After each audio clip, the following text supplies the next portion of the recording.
Well, we got there at long last. We hit more wrong buttons in the last 5 minutes. So it's actually 8:39 this morning. Talk about Demanio. Oh dear, oh dear, oh dear, oh dear me. Well, here we are, and hopefully we'll get a little better picture today. Uh, we've got more light on the scene, although looking at it is it's not perfect, but we hope that just a bit better. While we work behind the scenes to improve it. The big problem is that we are in this wonderful old hotel, historic hotel, the White Hart, which was built in the 1500s. And the walls were built to keep the heat in and to keep the cold out. But they also serve to not make it easy for electronics. And we're trying to overcome that. But eventually we will. We promise. For the moment, is this perhaps a little better? And let's hope that we eventually overcome. Tell you what, let us start the day with a nice calming visit to our own version of the Potter's Wheel.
Right, here we are. And it is the 24th day of the 6th month, which is June, in the year 2022. Oh, what a horrific year it has been. It started with lockdown. It went into strikes, or it's going into strikes. It's had rows, political rows. It had inflation problems. It's had cost of living problems. It's had energy problems. We've gone to war. What sort of year is that, do you think? What does that say to mankind? What does that say to our children? Not much, I'm afraid. Not much. Let's hope that we get a slightly better picture. It improved as with time went on yesterday. It was very strange. But yes, it's a bit better this morning. We can be seen, and although it's a bit fuzzy around the edges, it's not that bad either. Right, let us, shall we do, and as we do in this first hour, take a look at the newspapers. And the Guardian: airport staff vote to strike as the threat of disruption widens, and a plague on all their houses. This is the wrong time for the unions to take advantage of the general public and use them as a bludgeon against the government or against any other employer. It is wrong. And let us be quite clear, the Mirador television, which has no master at all except us, those one or two individuals who own it, is we are not subject to any political or business commercial interests whatsoever. We are totally and utterly independent, and we say a plague on these strikers. It is the wrong time. We are suffering from coming out of 2 years of lockdown. We are reeling from being battered by cost of living increases, energy increases, being at war, all sorts of things we are being battered by, and they add to this, and they expect us to be sympathetic. Well, we're not. Believe me, we're not. And if you want straw polls as evidence, which you seem to take, then I talk to all sorts of people in all sorts of backgrounds over a period of 24 hours. And we ain't sympathetic to you one little bit. And if you don't have our sympathy, then you're in trouble, mates. And you are in trouble. But you're so dogmatic. You're like the rest of our leadership. So dogmatic. Reform, ability to be a bit flexible. Oh, no. We can't have any of those things. We can't have any of those things because we are bitter and mean and twisted. And that's what you are. The trouble is, it's not just the unions that are bitter and mean and twisted. It's most of our government and governance and most of the people in charge of our industry as well. We have become a mean and bitter and twisted society, community. Humankind, see my political correctness, humankind is on the rocks. It is dragging. It is going nowhere. It is not being innovative in any sense of the word, or if it is, it's all hidden behind closed doors. We are in bad shape. We are in bad shape as a genre, if that's the right word. Humankind has messed itself up beyond recognition. We are dreadful, dreadful people. Right. The Mirror. Threat to summer holes. You see, air rage is everybody will point the finger except where it lies, and that is with the unions. Is come on, let's call it out on strike just at a time when we can hit the soft underbelly. And what's the soft underbelly? Is its people. And if we hit the soft underbelly, they'll actually come on our side because we will point them in the direction of management, of government, of everybody except ourselves. Well, don't be so fooled. This is union activity. This is union activity. And they have deliberately, apparently, said, we are going to target the summer holidays. And this is the airline lot, as if they didn't have a lot of perks.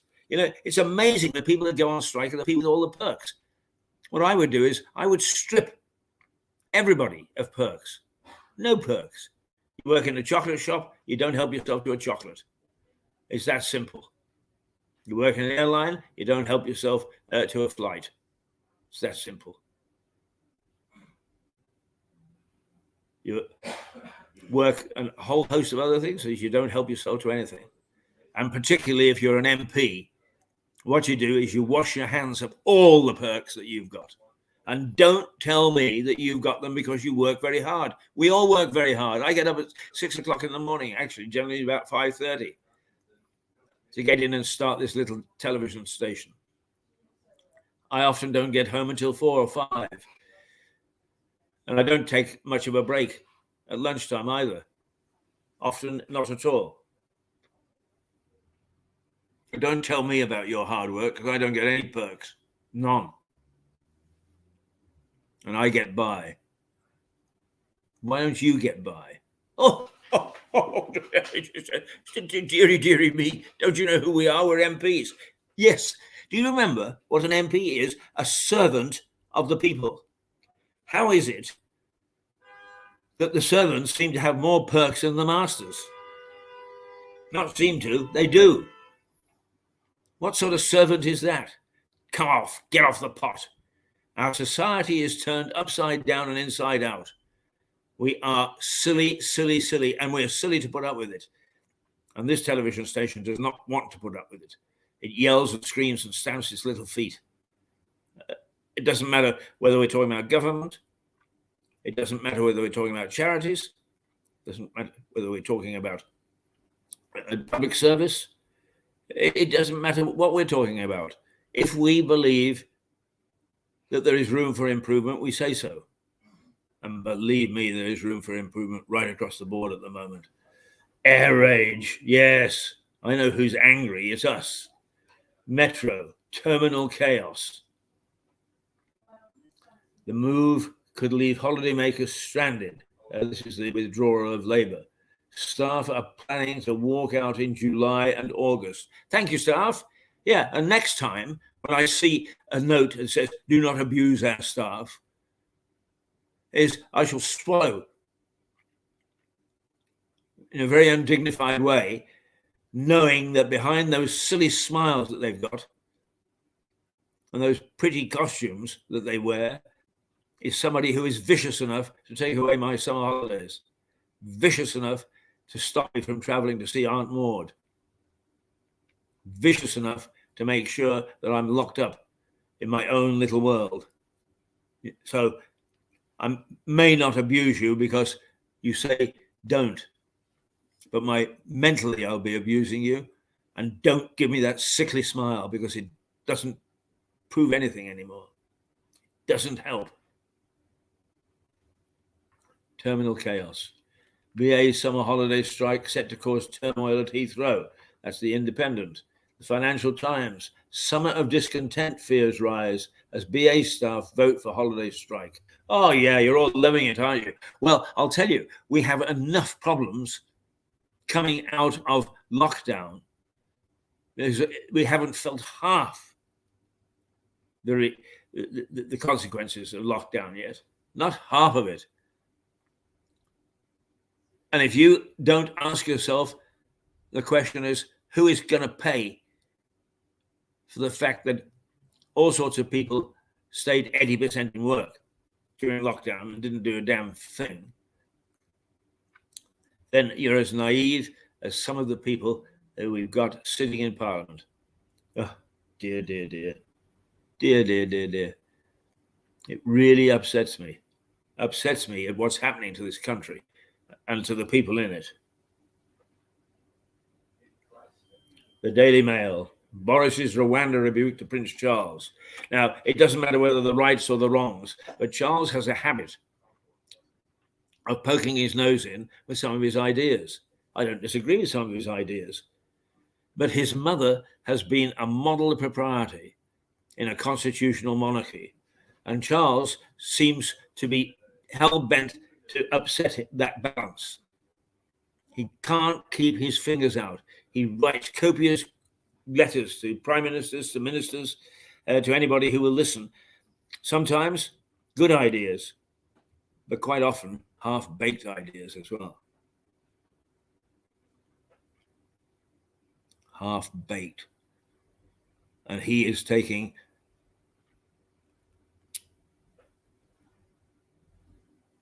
the position that he holds and using it to get his voice heard. Yes, have independent views, Charles, but do not use your role as monarch-elect, if you like, to push them. Be brave enough to go out and do that as a public citizen, not as a prince. Anyway, what the Daily Mail is on about is that both Prince Charles and Boris Johnson are in Rwanda together at the moment, and that they will have a meeting sometime today, and that they will be able to discuss the rights and wrongs of it. But basically, Boris is defending a government policy. It would crack us not to. And Charles is saying, no, don't like it. Well, have that meeting. Get with it, both of you. The Times. Charles should keep open mind on Rwanda, says the Prime Minister. Yes, absolutely. Our Daily Telegraph. A drive for green fuel to be relaxed. Is a lot of the green policies adopted by the government 15 years ago are now coming home to roost in as much as they're costing. So the Telegraph says that the government is beginning to relax a little bit its approach to green, where it's actually costing money and the householder has to pay. Daily Express. The judge slams his own court over secret Rwanda. Well, I'm glad to see the Express is saying something that I said yesterday, that there is so much secrecy in these courts, and that is not on. They have no claim to being doing things in secret. It is an open court, and their decisions have an impact on our daily life. So therefore, why are they allowed to skulk around in corridors and not tell us what's going on and who is making what decisions? It is all wrong, wrong, wrong, as the Express is pointing out. The Queen back in the saddle. It's a bit naughty, I think, by the Sun. But then the Sun likes to be a bit naughty. But it says that the Queen has been seen riding a horse again in Great Windsor Park. And that is a remarkable comeback that will cheer the nation. The monarch has been for gentle trips in Windsor, some 9 months after she was told to quit horse riding. Good for her. They'll tell you to stop everything. It's in their interest. And the Daily Star. Alexa, bring Granny back from the dead. And good old Star. You can't do without the Star. You know, sneak into your paper shop and take a look, even just the front page. It's worth the trip, believe me. And this time they're saying Alexa, which is one of these apps or whatever that you get on your phone or the internet or whatever, that if you ask it to do something, it does it for you. And it says, bring Granny back from the dead. And apparently Alexa is being developed so that you can hear the voice of your dead one who passed on talking to you through Alexa. Oh my God! What next? What next is talking to the heavens or the hell, depending on whichever. But good from the Star raising some of these stories. They need raising, all right. Now, where are we? It's 8:56. Goodness gracious me, it's 8:56. Let's see what we've got kicking around.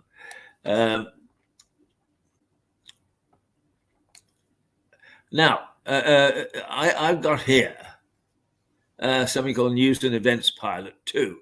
I have no idea what's on it, but when we first started this venture way back in 2016, and it ran into all sorts of trouble, we made some pretty good stuff. Let's try playing this and see what's on it. I can always take it off if it's objectionable. Let's see.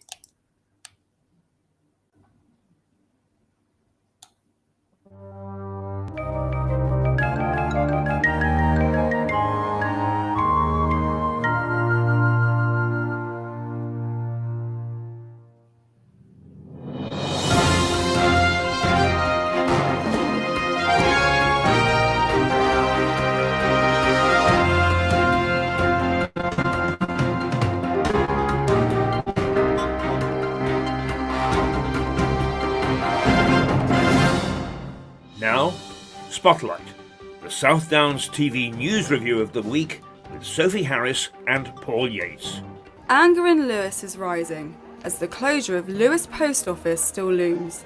A people's protest tries to stop it. Network Express has a record number of exhibitors at its March trade show, Expo in Lewes.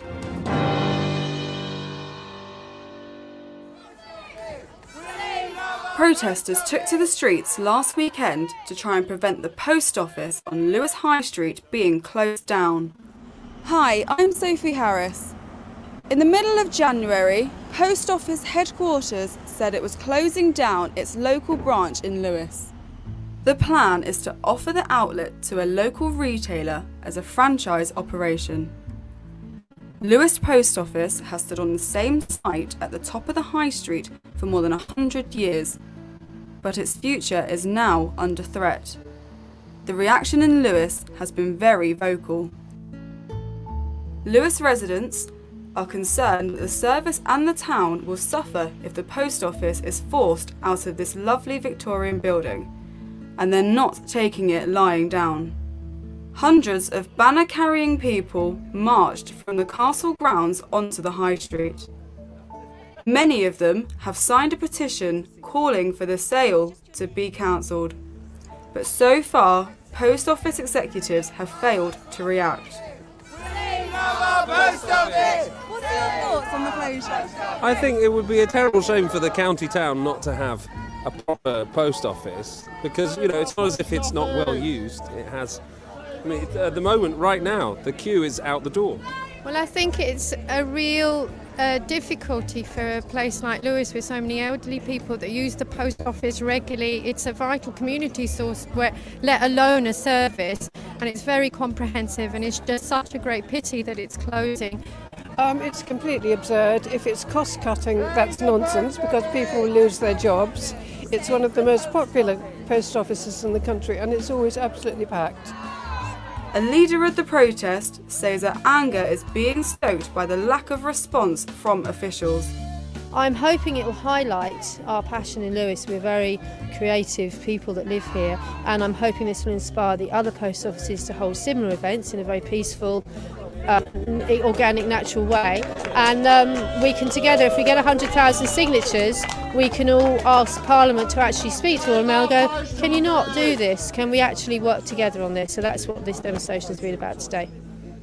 The services that have been on offer from this lovely old Victorian building have stood the test of time for generations of Lewes residents. As you can see, feelings are running very high, and the people of this county town will not let the closure happen without a fight. Paul? Thanks, Sophie. Lewes Town Hall is the venue for an increasingly important convention of Sussex businesses. It's all about business networking and making new contacts and creating business opportunities and growth within the area. The Burgess Hill Expo that we had in January at the King's Centre was sold out within 4 weeks of us telling people about it. We had 80 exhibitors, 300 guests on the day, and we already know of 2 high street banks that are doing business with another smaller financial house. So we'll be telling people about this on the day, and we already know of £150,000 has come out of that as a business transaction. So at the end of the day, it's about businesses learning about their growth opportunities in the local area, working with businesses that they would not necessarily work with before.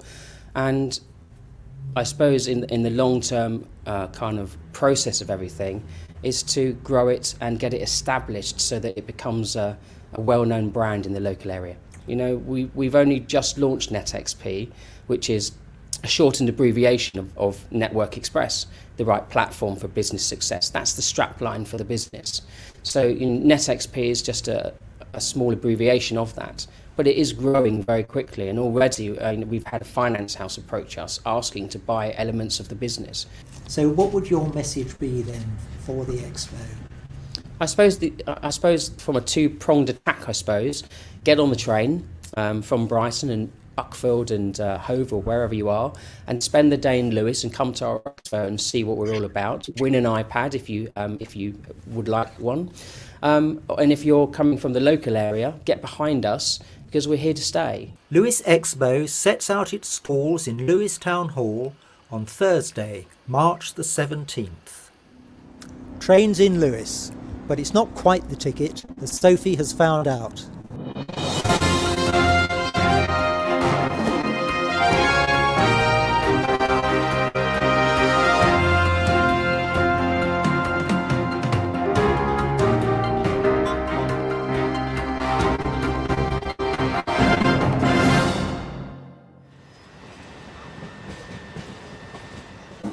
Ticket offices at a number of train stations are threatened with closure.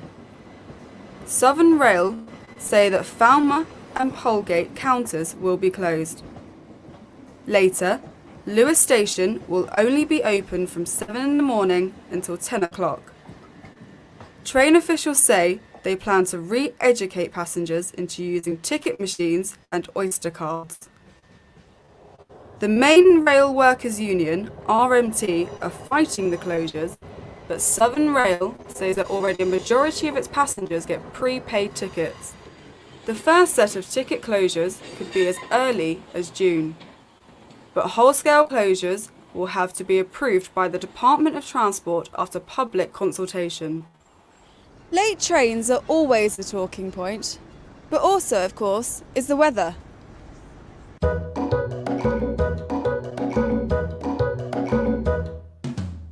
It's been a cold, wet and windy winter, and the gales always seem to whip along the route of the River Ouse, bringing icy blasts to all the towns along its route.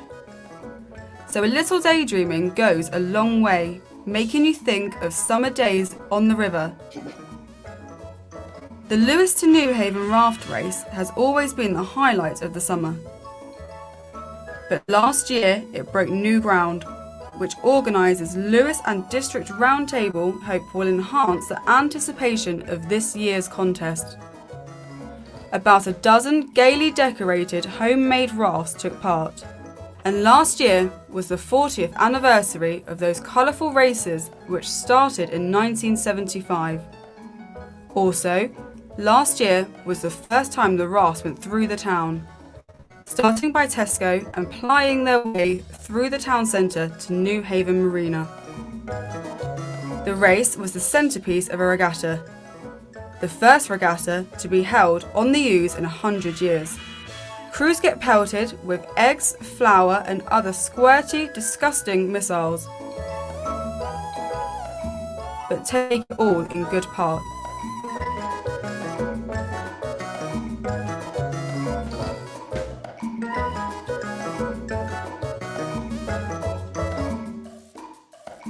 The race has raised more than £500,000 over its long history. That's summer in Lewes for you.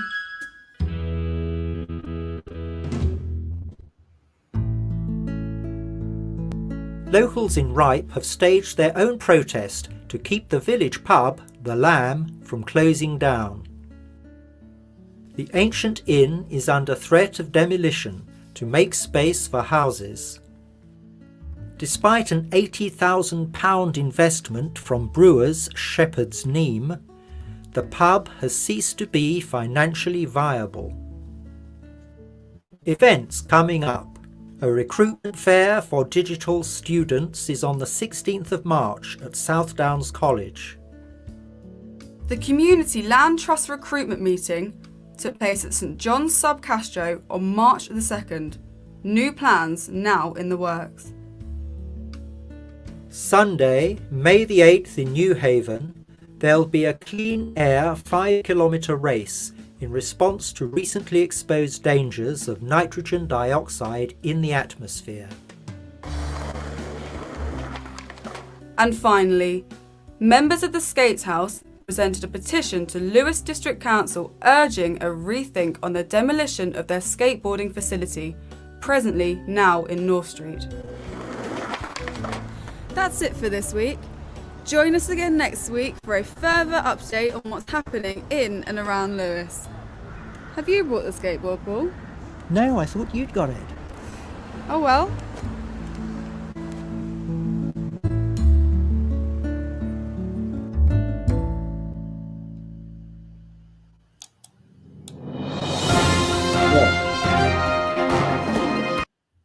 Well, there we are. That was, well, it must have been 5 years ago now. Several things there. First of all, the post office was not saved. However, the people that actually bought it for training purposes have been very, very sensitive about it and have kept all the features and made it into a very interesting, not much change from the outside, and actually very nicely done on the inside. So well done to them, even though I suppose we all would have liked to have seen it kept as a post office. But then, you know, the powers that be, who have no idea about their clientele, none whatsoever, they do things and it's all for our good. Well, this one wasn't, because now for a lot of people, a trip down to the precinct is not on. There are lines almost daily to try and get service at the post office. And all in all, it was a disastrous move. But will anybody take responsibility? Will anybody say no? Sorry? Of course not. pigs may, blah. Secondly, Lewis has a remarkable track record of finding great talent. Now, that duo of Paul Yates and Sophie Harris was terrific.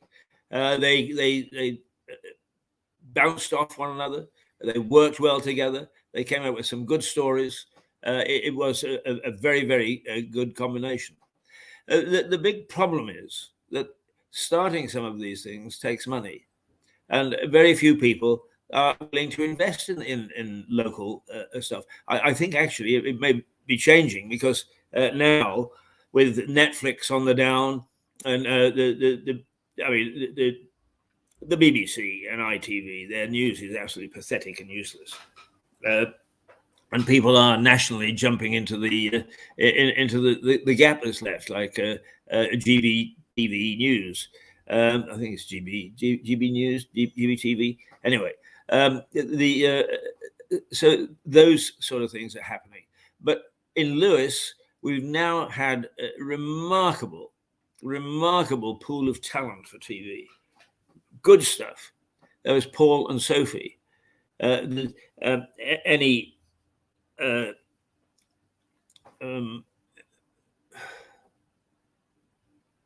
Verrill, that's it. Any Verrill. It's all right, Annie. I haven't forgotten you. It's just that I'm having trouble with names nowadays.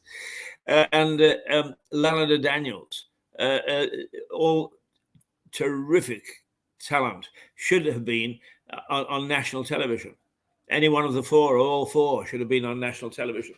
But the way that we look for people is we get idiots, people who cannot present, can't put two words together, can't pronounce, and then the BBC talks about variety, and everybody in The Guardian gets excited about variety. What we've got is a very, very poor standard. That's what we've got.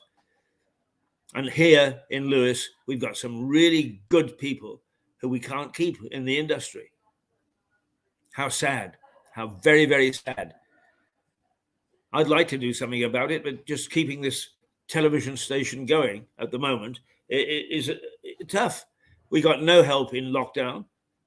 We get no help in lockup. We actually have to scrabble by our fingernails to keep this television station going. We've found another nice little bit of talent. He's not totally from Lewis, but he's from the district, and that is Max Hurd. And out of the woodwork, there come characters who I wouldn't say were great television, except television loves characters, and Stuart Dolby is one of them. He's just a character. He rambles on sometimes. But I mean, he's a man of great experience. He's worked in, like me, he's worked in 50, 60 countries in the world. And he brings a wealth of experience and a lot of knowledge. The people like Rupert Lloyd Thomas, who looks after the Firle Hill climb. We've got all sorts of people that are talented. If only we could keep them, we could become a power in the world. So yeah, let me make an appeal. We are looking for funds. We don't need much, because none of us take a salary. Is to keep us going, we do need some funds. So if you feel that you can, contact us at I'll get an email for you. In fact, there should be one there, I think. Mirador Television at gmail.com. Mirador Television at gmail.com. If you think that you would like to help, let us know through that. $5 would be fine. No? $10 even better. 100. Woo! But it is not unusual for media nowadays. I mean, The Guardian does it all the time to ask for help. It's an expensive business. And we try our best to cover everything for you. And our best isn't good enough sometimes, because we simply can't afford the fees that people want to appear on television or to make programs or whatever. So there you are. That's a bit of an appeal. It is now 9:13, and we've taken a look at the newspaper headlines. I don't know that there is a great deal locally. When I say that, it doesn't mean to say that things don't happen locally, but we don't necessarily find that they should find their way onto our screen, in as much as we try hard to, well, our slogan is, we are local but not parochial. And we need to draw a line on some of the things that we would consider just chit-chat. And there are lots of places where you can find the chit-chat. We're not withdrawing any service that you wouldn't expect. So that's our television station. It's our television station, Mirador Television. And that was Sophie Harris and Paul Yates, two very, very talented people. And come back Annie Verrill, another brilliant talent, now lost to us because other people can pay her more money. And she's absolutely right to go for more money. Who wouldn't? Oh, I mean, he's a fool like me. Anyway, there we go. At least you have got some sort of television operation, and all in all, it ain't that bad. It's struggling. It's coming out of lockdown, and we are slowly getting there. Only slowly, but we are getting there, and we're starting to get together a nice little team. We have in the United States the return of Suzanne Mucho on a Monday. Hopefully, Melissa Conti will be joining us a little later today from New York. And then locally, we've got Stuart Dolby. We've got Max Hurd. We have got Fergus Wood. And hopefully also today, the return of Stephen Catlin. So all in all, we have got a good team. We've got a good team, and it's building. Sarah Fitch-Hayes on art, terrific, and Andrew Sloan, who is such a great supporter of this organization. He does far more than anybody will ever know, and he is the barber. He's a barber, for God's sake. But he makes a great contribution. And once again, these people that I just mentioned who've got great talent, they are appealing on television and they bring in interesting stuff. Fergus keeps telling us about the basics that everybody is supposed to know and doesn't. What does corked mean? Well, what do you order when you're in a restaurant? Does it still apply? White wine for fish, red wine for meat? Or have our tastes got so Catholic that we've changed? Lots of things that you can discover on Mirador, and we get more and more and more. So, not a bad little unit, all in all. Where are we now? 9:17. We break our broadcast day into 8:30 to 9:30 on what we call break an egg, and we look at the more serious issues. From 9:30, we go to a little levity. We try to be as amusing as possible, entertaining as possible, bring you light stuff, and all this comes from the White Hart Hotel. Right bang slap in the middle of Lewis. Now I'll tell you something else that we're doing is we have a standing offer. Nobody has actually taken us up on it yet, but we have a standing offer to people on the high street. We support the high street. We very strongly support the high street, and we support small business. And we've got an offer that they can come in here at any time in our broadcast day from 9 o'clock until 11 o'clock. and sit down and talk about their business. What do they do? Where do you find them? What are the prices? Whatever they want to talk about. How do they start? So that's another feature that we've got going, and we actually only started to make the invitations last week, but I'm sure that we will get people blathering in through the door. We start the day with lovely, lovely ladies. There's Sally. There's Jane. And for the moment, the name of the third lady has gone out of my mind, and she'll kill me. Absolutely kill me.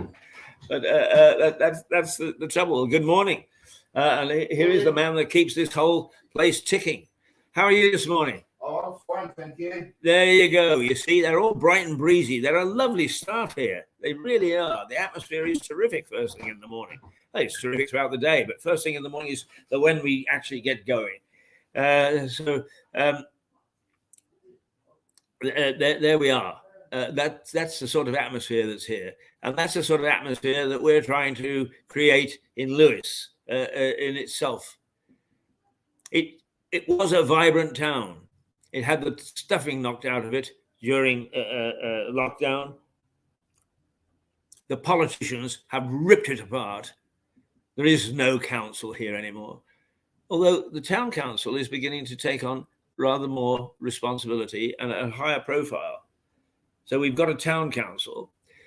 The county council, of course, have got a much bigger remit. I mean, they've got a huge remit. They just happen to be here because we are the county town. But Lewes District Council is absolutely disgraceful. It's between the executive and the elected officials. They've managed to destroy it. Now it's in Eastbourne. It's almost when you phone to try and get something done here, is that whoever you speak to says, oh, where is Lewes? It's outrageous. It's absolutely outrageous. And the politicians who allowed this or actually manufactured it should hang their heads in shame. And that's why I won't support any of the parties. None of you think there are some individual members, councillors at each level that do care, that do think, that do try to add to the community.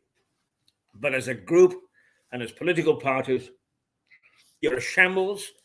You should be ashamed of yourselves.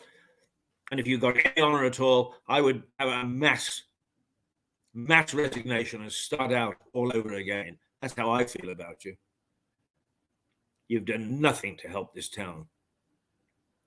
You keep on rabbiting on about what you've done, and when actually you scratch the surface, you haven't done it at all. You strut, you preen. For what? For nothing. Absolutely nothing. You took our local council, you put it into a neighbouring borough, and you're not a bit ashamed. Not a bit ashamed. Service? Ha! Only service is that you drag people down to the courts in Brighton. Yeah, right. We've got a big courthouse right on the front of the high street here, but we have to go to Brighton. And even then, when we get down there, you haven't booked any time. You just think that you can talk us out of it. I can't wait to get in front of the magistrates. I really can't. And the next time, because I dangle deliberately stuff in front of them so that they actually threaten to take me to court. Then I say, yes, okay. But the next time I said, I want to go in front of the magistrates. I'm not talking to you. Oh God, that'll spread panic in the ranks.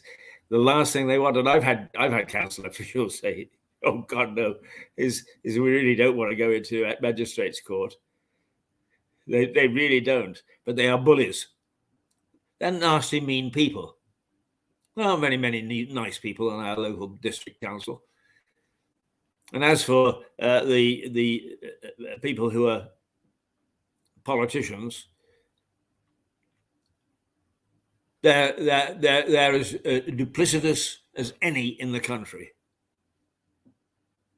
We were supposed to have a Rainbow Alliance, which was going to give us a nice, shiny look. Do away, first of all, with the cabinet system, they said. It is iniquitous, and it is iniquitous. Ha ha! But when they actually got into power, well, actually, it suits our purpose. Yes, you're mealy-mouthed. You identified something that actually does not serve us well. And then when you got into power, you kept it because it gives you the authority to wave your hands and stamp your feet and to kick us around. Well, no more. We are getting fed up of being kicked around by the likes of you. None of the above, as Brewster would have said. None of the above. In other words, if a few of us stood as independents, we would say none of the above, because the political parties shouldn't be in local government anyway, to begin with. But when they are completely useless as parties, completely and utterly useless. Pull the string, put your rubbish, nonsense. We need reform. And that is, you whisper the word reform anywhere near a politician, and it's almost like putting salt on the tail of a caterpillar. He said, oh dear, oh dear, oh dear, oh dear, oh dear, oh dear. Yeah, they stay away from us. Don't come anywhere near us. Never mind, we don't care. The fact of the matter is, we call it as we see it, and that's it. And it's 9:25, and I've had a wonderful first hour ranting and raving, just a wonderful first hour. So we'll actually, let's. It's time for our own potter's wheel. I'll explain that in a minute.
Well, the picture is getting a little better.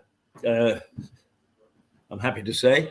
I don't know why it improves as the day goes by, but it does. It's still a bit fuzzy when it comes to me, but why wouldn't it be? That's a good way of rubbing me out. Anyway, the headlines before we finish off at 9:27, our first break an egg and go to affairs from the heart, is that the BA staff are now going on strike. And Boris is in Rwanda at the same time as the Prince of Wales, who has said that the Rwanda policy disturbs him enormously. And Boris isn't backing down, and he's going to take the opportunity to sit down face to face with Charles and say, look here, this is why we're doing it. And have you considered the consequences if we don't? And as anybody who gets outraged, as a lot of liberals do, is they don't have any other policy. Gosh, no, you haven't seen them saying this is what we should do to all these people that are coming over in rubber boats and landing on our beaches. No. Just, we know what we don't want you to do. We have no idea what we should do. And that's why I hope like hell. And the results of the by-elections are Labour and Liberal Democrats. Two parties, along with the Conservatives, that I would love not to see in the House of Commons. But you see, that's my policy. Shot to ribbons, the way that theirs is. What would I do if I didn't have members of the parties, the three main parties in the House of Commons? I don't know. I haven't thought of an alternative. But you know, it is all getting so daft that I'm going to take, I think, 24 hours, sit with a bottle of booze under a tree, shaded from the midday sun, a little cheese and bread, perhaps not whiskey, perhaps a little wine, and think it through. What would I recommend if we didn't have the political parties in Westminster? What would I recommend? Nobody's ever thought of it. You can't do that. It's been going on for, 200 years. That's our system. Well, the system has changed. The Battle of Lewes in 1264 started the first parliament, which was only just a half a dozen barons trying to make sure that Henry III didn't waste their money. It's changed a hell of a lot since then, and it can change again. Change, reform is in the wind, is in the air. And perhaps getting rid of the political parties and some of the numbskulls that we've got in government today might be a good way of starting things. What do you think? What do you think, Keith? I can see myself here, fuzzy-headed, but what the hell?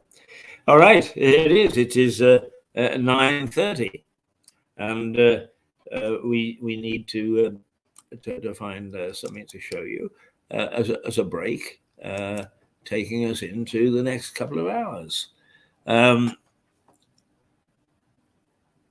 Let's see what we might well have. That's a grab bag. What we could do is, what's in the grab bag? Oh, Santa bloopers, not really appropriate. Let's look in some places that we might just find programs. Well, that says programs. What have we got there? Well, first of all, let's have a little bit of chuckle.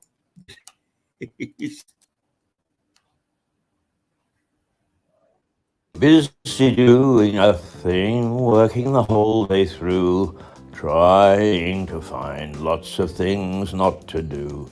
We're busy going nowhere, isn't it just a crime?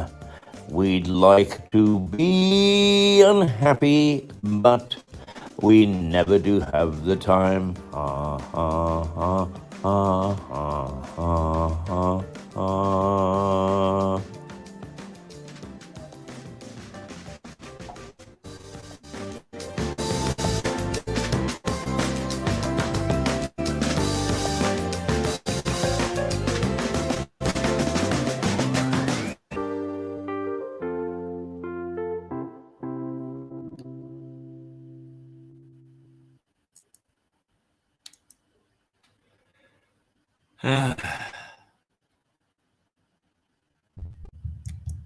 Well, I tried to prepare another video, but we now get down to that silly nonsense where codec and all the rest of it. This has got the wrong codec, and it really does upset me.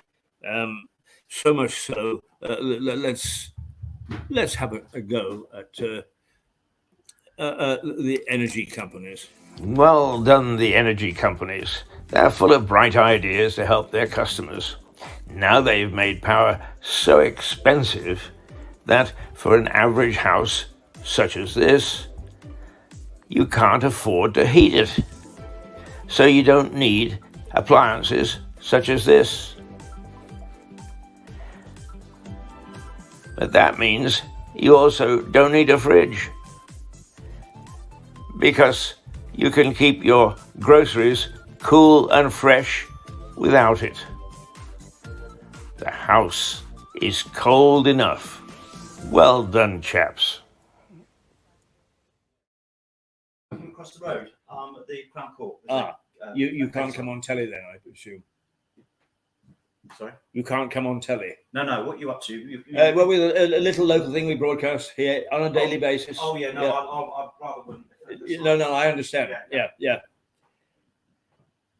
There we go. There's a gentleman who works at the Crown Court, and of course it's a sensitive issue, so he can't actually come on, which is a great pity because he would be very interesting. A very nice man. He turned us down very courteously, and that's what we like. That's what we like, indeed. And long may that rule. Now the picture is up and down this morning. It's up and down. Sometimes it's okay, and sometimes it's quite fuzzy. And that's a great pity. We still don't. Oh well, yeah, I think it's on usage. Actually, we're told that one of the things that usage is an issue, but we can't do anything about that. Never mind. We're getting there bit by bit by bit by bit. We are getting there, and we'll try to now. Let's see.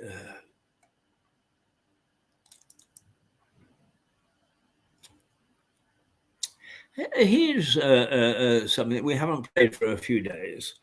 Rather a nice item, and it is.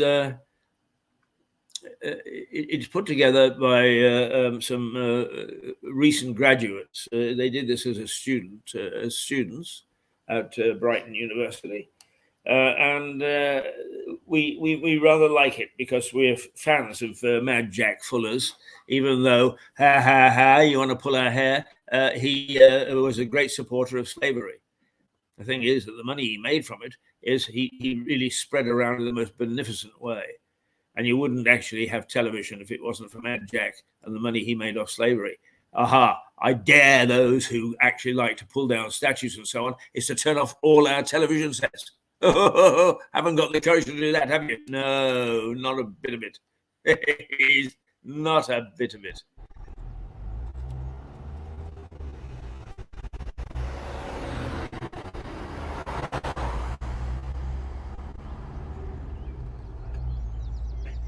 I always find it strange how two people can experience and view a place in completely different ways.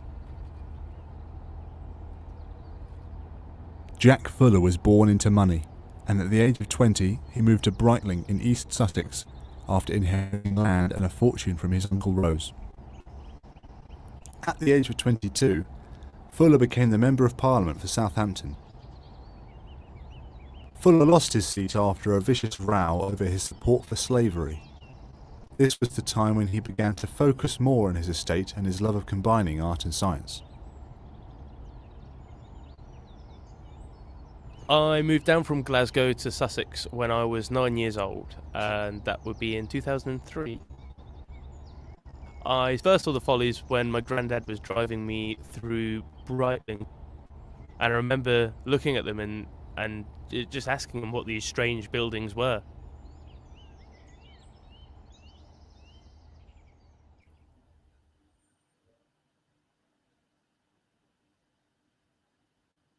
Jack Fuller was affectionately known as Mad Jack by local residents who did not understand his fascination with useless buildings. A folly is a building with no purpose other than decoration. The first of Jack's 6 follies was the summer house.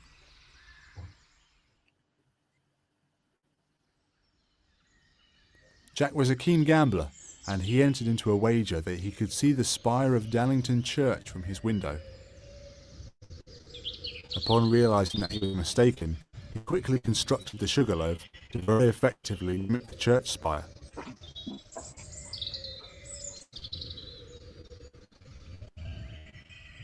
I looked out of my girlfriend's window and I saw this strange building in the distance, and I asked her, what is this strange building? And she replied that it was the Sugarloaf.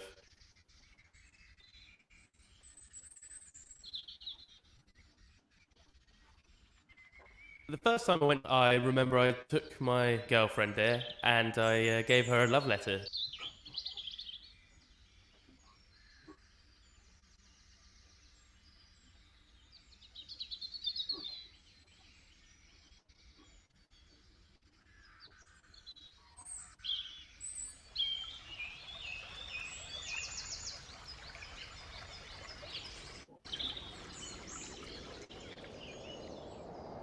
The Rotunda Temple was built to hold artwork, most notably paintings commissioned from J.M.W. Turner.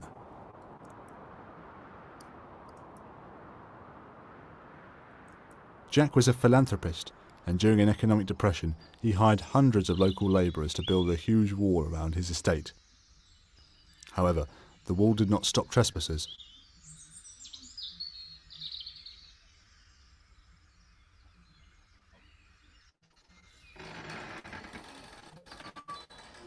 You know, we all thought the temple was full of art, and I was a bit shocked to find out that there was none.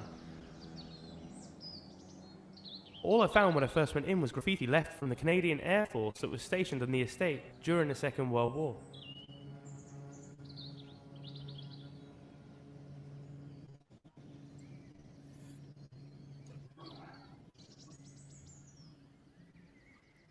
The temple is the motif for the internationally renowned Breitling horse trials, which brings in competitors and spectators from all walks of life.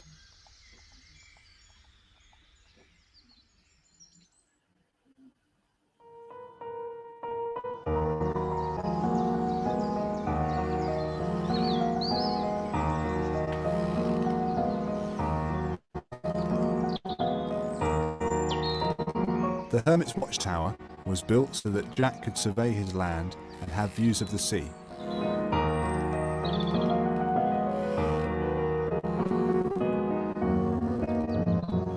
The tower was my special place. I used to go there when I was feeling a bit down or I had to clear my mind.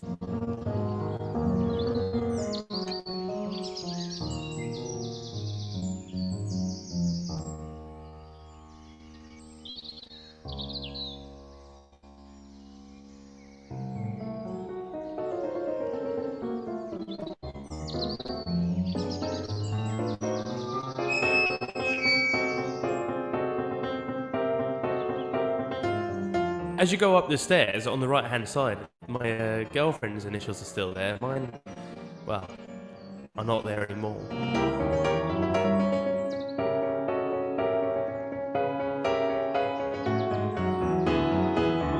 When I was feeling alone, I would go to the top of the tower, I would lie down, I would stare through the open roof. I'd wait for nightfall, and then I would look at all the stars. Yeah, I would wonder what my place on this earth is. Why I was here, and I would also wonder why the Follies are here.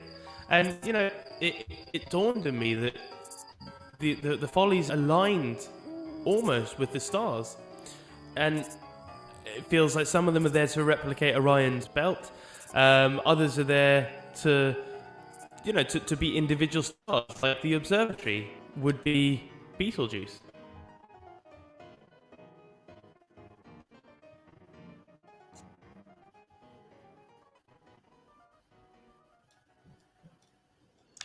I've heard some people argue that the observatory is not a folly as it serves a purpose, but don't all the follies serve a purpose? They serve our local history, our culture. When I first came to Sussex from Glasgow, I was such an outsider. People had no idea what I was saying, and I had to get something to point me in the right direction.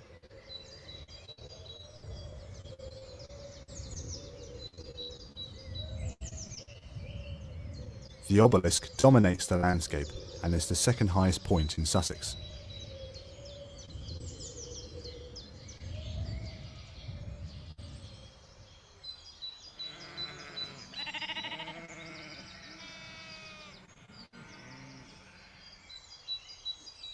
I remember looking up at the needle and realising that it pierces the vast, uninterrupted sky.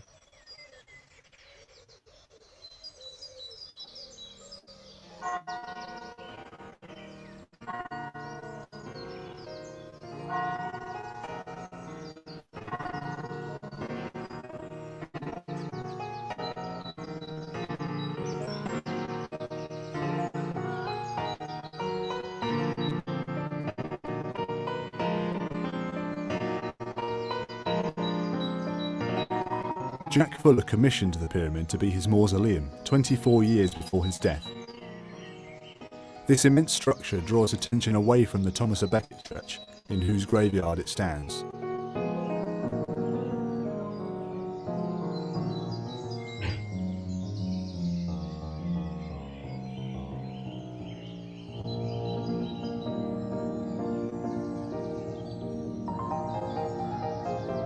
I've heard that Jack was buried in the pyramid sitting up in his armchair, with a glass of claret and a roast chicken dinner in front of him.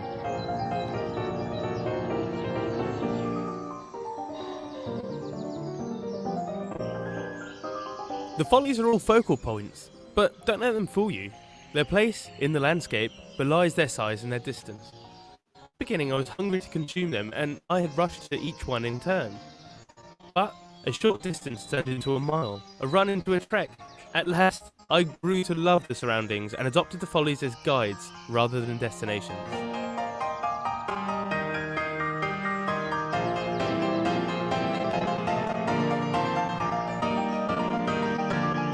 Jack Fuller was respected by many as a squire who, at a time of extreme poverty, when soldiers were returning from the Napoleonic War, did what he could to provide employment and prevent revolution.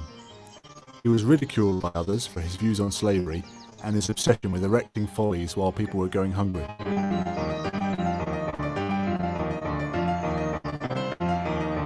Fuller's follies are an important part of my life and have helped me to find my place. I know many people have followed this path before I have, and I love nothing better than bringing new people to experience them and to fall in love like I did.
So there we are, Mad Jack Fuller. I'm fascinated by Mad Jack Fuller, and I have actually visited his tomb, which is like a pyramid, as you can see, set in Breitling Church, the Church of St. Thomas à Becket in Breitling. Incidentally, as a squire, Mad Jack was very generous to his villagers and the people that he had charge of as the local squire. I've seen a list of the cattle that he had killed for the Christmas feast for his villagers and his servants. And he killed the best, the fatted calf. He really laid on one heck of a meal for them. He was a very caring man. His big controversy, and of course the wokes would love to have him nowadays, is that he benefited from slavery, and he was an advocate of slavery, and in fact fell out with the Speaker in the Houses of Parliament because he was an MP over slavery, and to his dying day he advocated it. He could see nothing wrong with it, and that was Mad Jack. But he also supported Faraday of Faraday's Cage. Faraday's Cage is an important step in the development of television. He supported Davy of the Davy lamp, which saved many miners' lives because it could be lit in a gas-filled mine without exploding. He purchased the first lifeboat and helped build the first what do we call them? The light that tells ships that there are rocks. Anyway, lighthouse. He helped build the first lighthouse, both for Eastbourne.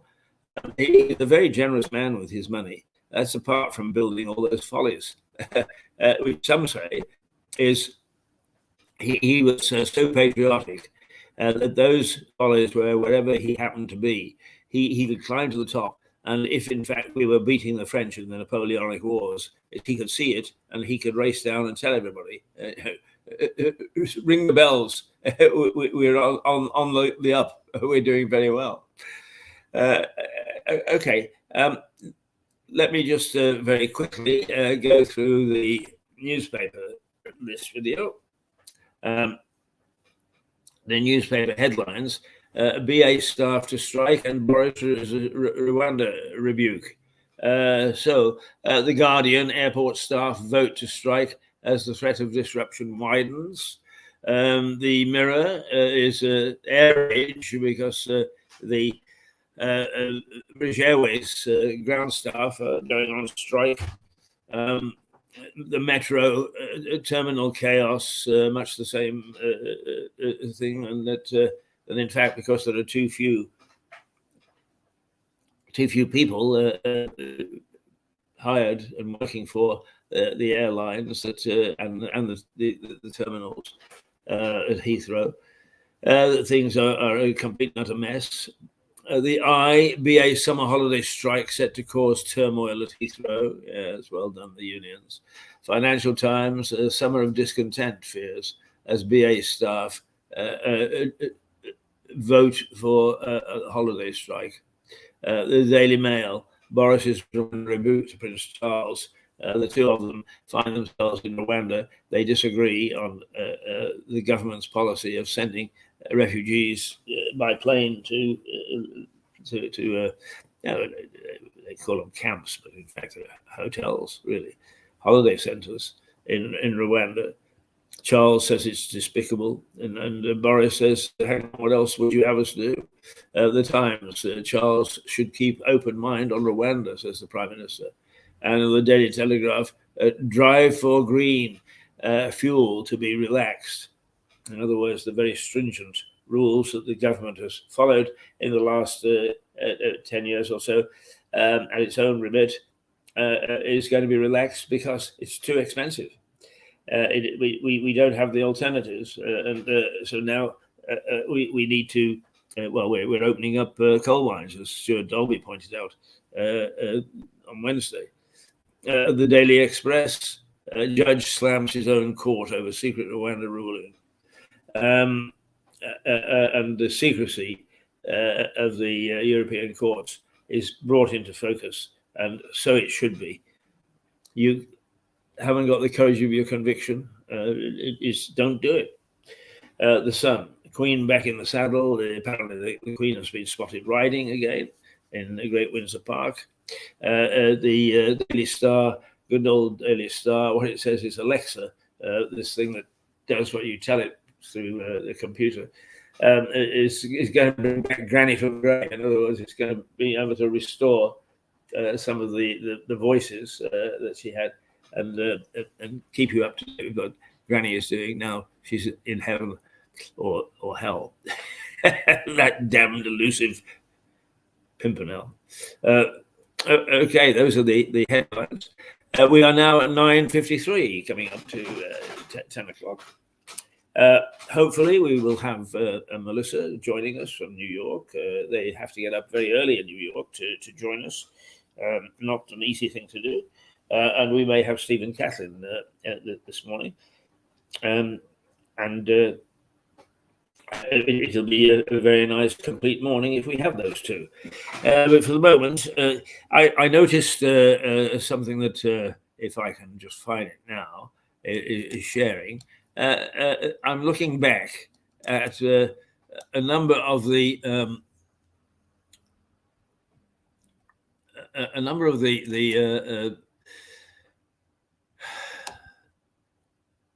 past programs that we've done, and a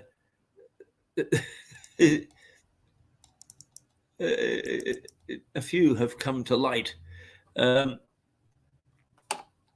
Now, I always think that I would be able to find these things, and I never can.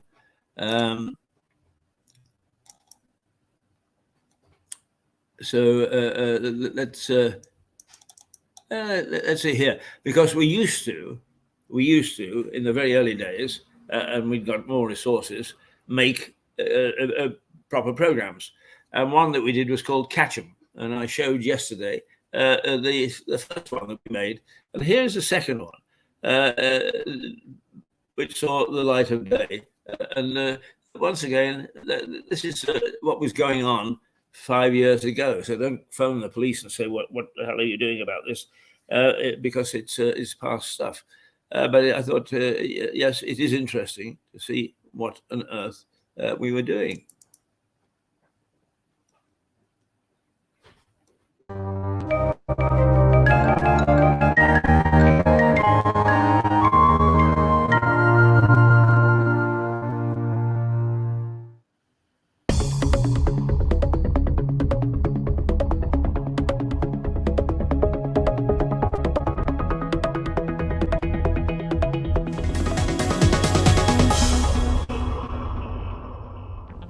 Cash point fraud. It's moving south, so watch your cash carefully. It's a dog's life. If you own one, microchip it. It's now the law. And Lewes Prison, often home to the rich and famous.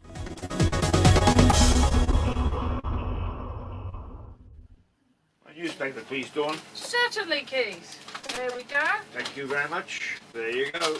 Hi, Seb. Hello. A pint, please. Always. Thank you. Coffee, please, Kath. Good morning. There you go, sir. Thank you very much. I'm very sorry we don't take card. It's hard to think now what you can't buy with a credit or debit card. But there are still nice little cafes, like this one, where cash is still king. Or, believe it or not, money is still needed to buy a bus ticket. And then, of course, they're still repaying the tenner you borrowed off a pal and forgot to give back. Hi, David. Thanks, David. How are you? Yeah, here's that tenner I owe you. That's very Oh, good. sorry about that. Hi, I'm Keith Hayes, with the latest edition of Catch 'em, the crime show that deals with the bad people in Lewes. It's possible to buy almost anything with a card nowadays, but we do need cash from time to time. And anyway, it's a comfortable feeling to have a fiver or two in your pocket. How do we get it? From cash machines, of course. And the villains know it. There has been a spate of tampering with cash machines in the north of England, and Sussex police are warning the public down here that it's spreading south. Police forces across the country have reported that a number of cash machines have been tampered with or modified so that criminals can get customers' bank details. Thieves tampered with ATMs in the north of England this week, and local police said it is advising the public to be vigilant and report anything suspicious. If it looks as if the machine has been tampered with, call the bank immediately and then call police on 101. Better safe than sorry.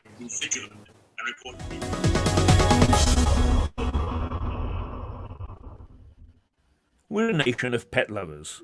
One man and his dog has been the mantra of the English for an age and a half. But as of this April, dog owners have a new legal responsibility other than walkies, dinner time, and cuddles.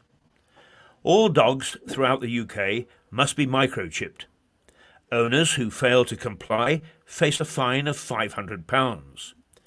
Authorities estimate that there are still more than 1 million animals that haven't had a chip inserted, but the law applies to every dog and every owner. It's now the law. The chip is about the size of a grain of rice. It's inserted in the loose skin on the back of the neck. The chip contains a code which tells vets or dog catchers who the owners are and where they can be contacted. The scheme is designed to help reunite stray dogs with their families, identify reckless owners, and save local councils thousands of pounds looking after strays. So keep the lead, but get the microchip.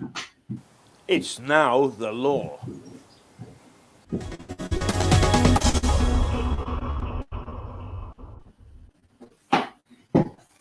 Hello, darling.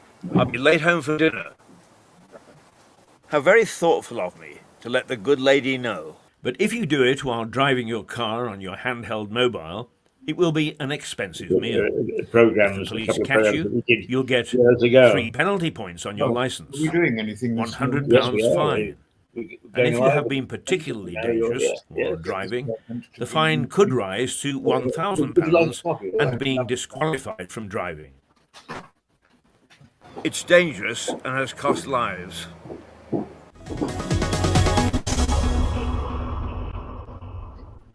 Burglars continued their love affair with Haywards Heath this last week. A break-in took place in Chapman's Way. The thieves broke in through a rear door and stole some jewellery. The modus operandi was similar to burglaries which took place in Haywards Heath in mid-March.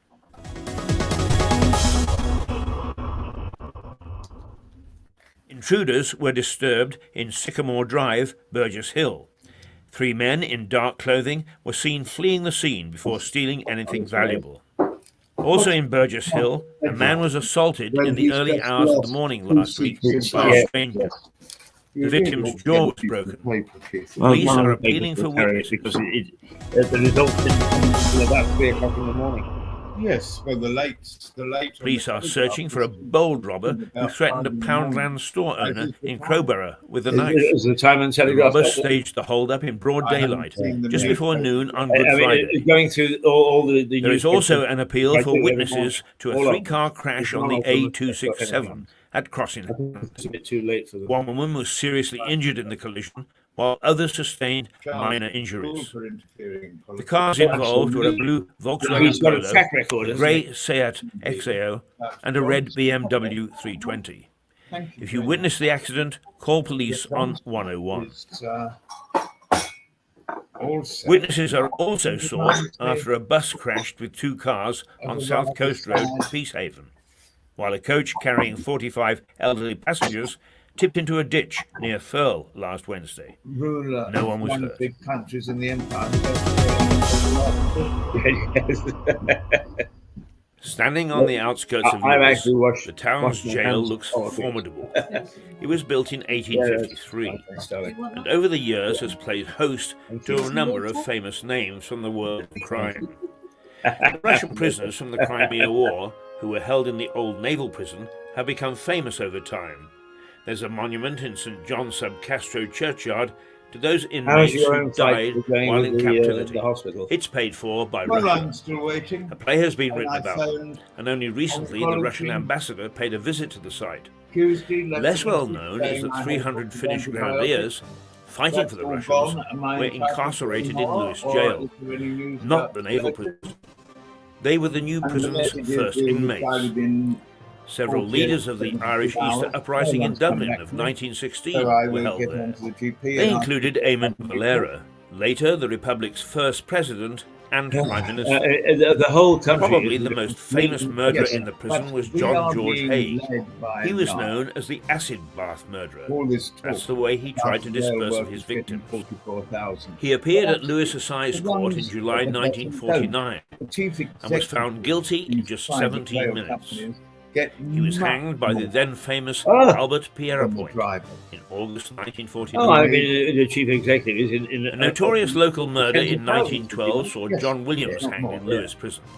Williams shot a police inspector in Eastbourne for which he to paid try the to keep ultimate price. ordinary people The down in notorious their Cray place. twins, I Ronnie and agree with Reggie, you. were And imprisoned in Lewes yeah, jail in the 60s. Yeah, but The frankly, colourful so-called celebrity gangsters managed to keep business going as usual while behind bars, hiring out protection teams to Hollywood stars. Frank Sinatra hired 17 of them from the Crays. No prison worth its salt can exist without at least one ghost, and Lewes is no different. Local gossip has it that one of the corridors is haunted by a man in Victorian-style prison garb. He is said to have dropped dead of a seizure when he saw his son enter the same block as a fellow prisoner.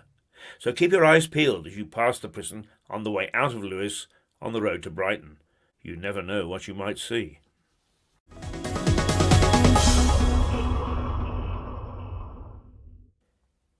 Two men have appeared at Lewes Crown Court charged with sexually abusing 13 teenage girls. Osman Karuma, aged 30, and Max Nyasa are alleged to have fed the girls with alcohol and drugs before having sex with them, and the Coast Guard has urged visitors to the south of the region to use common sense after photos were taken of a young girl in a wheelchair who was pushed to within inches of the cliff face at Burling Gap. And that's Catch 'em for this week. See you next week for more news about crime around the district. Keith Hayes, South Downs TV. What's that, Ray? You want my phone number? Here, I'll write it down for you on this fiver.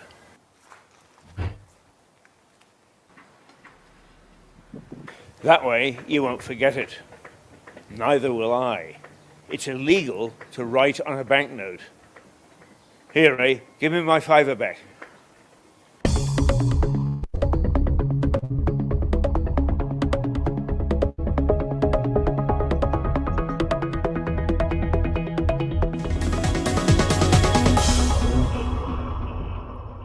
Well, that was a program we did on the good, the bad, and the ugly a few years ago.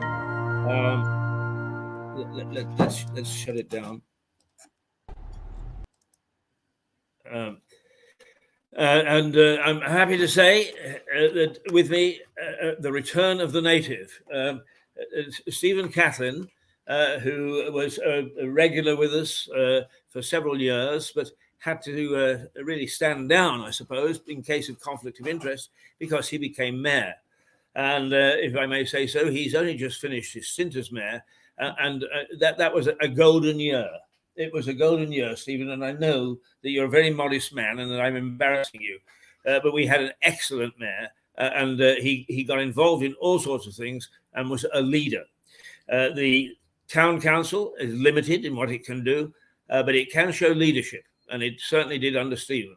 So the plaudits over. He is now here to give us his view on the sort of things that are happening in the region from a political point of view, or for that matter, I think he might have one or two comments on the national scene too, particularly since there were two by-elections overnight, which one won by the Liberal Democrats and one by Labour, ousting two sitting Conservative MPs. So, Stephen, Catherine's Corner. Just briefly on the Tiverton by-election. While in the past, the Liberal Democrats and the Liberals had most of the seats in Devon and Cornwall, Tiverton is one they never had. And now they have taken it from the Conservative Party. I find that interesting. I also find it interesting that in Wakefield, of course, it went back to Labour, but the turnout was appalling. 69%, I think, at the 2019 general election, and only about 32% at this by-election. It is almost as though people are rather tired of the cavorting of certain government ministers. And really, I do find it a little sad that the Prime Minister has said, well, even if I lose these two seats, I'm not giving up. Does he not hear the bell ringing for the end of the round? Well, perhaps he may or may not, but tell you what, a very good friend of yours has just appeared. So let's bring her in and you can ask her. Oh, you mean our local MP? Not quite, although she might be one day. Who knows? There we are. There she is. Melissa, hello. I'm drinking my coffee, thank you, in my mug. Indeed. Well, we all have a mug. Sometimes we sit next to one. But well, I'll take him off, and you two never can mind. take centre stage. How good it was to see you here for the Good Jubilee. to see you too. So good to see both of you. Look at that. So I'm tell having me- my coffee right now, so there's no talkie before coffee in the United States. Oh, really? Shall we come Yes. back later? Perhaps tomorrow? Drink your coffee, woman. I need to ask questions. There you are. I'm handing over absolutely everything to the good councillor and the lady who holds America's wealth in her palm of her hand. I see I'm called Mr. Keith now on the bottom of the thing. Is that why the market's tanking? Right, away you go. So tell me, Melissa, has the news of the government's defeat in 2 by-elections reached America yet? Not No, your I'm afraid it government. hasn't. No, I'm sorry. I do realize that there is no country but yours. And we are a Exactly. little I'm so glad you've come to that realization, Stephen. well, except, of course, you will forgive me if I still refer to many in your country as the colonists, because I thought we still ruled them. There's something here. If that makes you all feel better, you certainly can do It that. doesn't make me feel better, because how I envy you, having broken away from the constipated control of central government in London. If only Lewis would declare you DI, I think we'll be well away.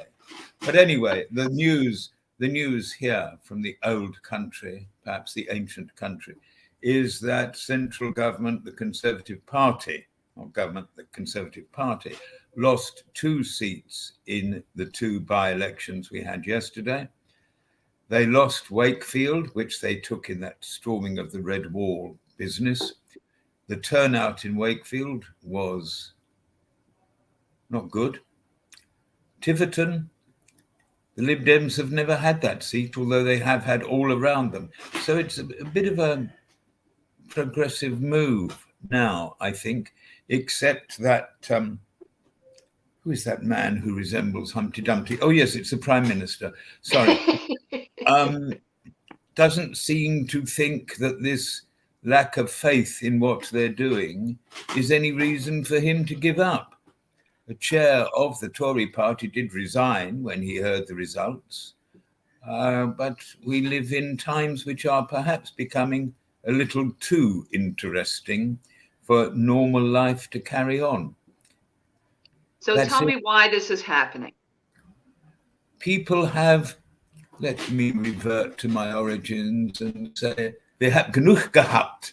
We've had enough of this circus that is, well, it's like the grand parade of a circus starting, except it don't know when to stop.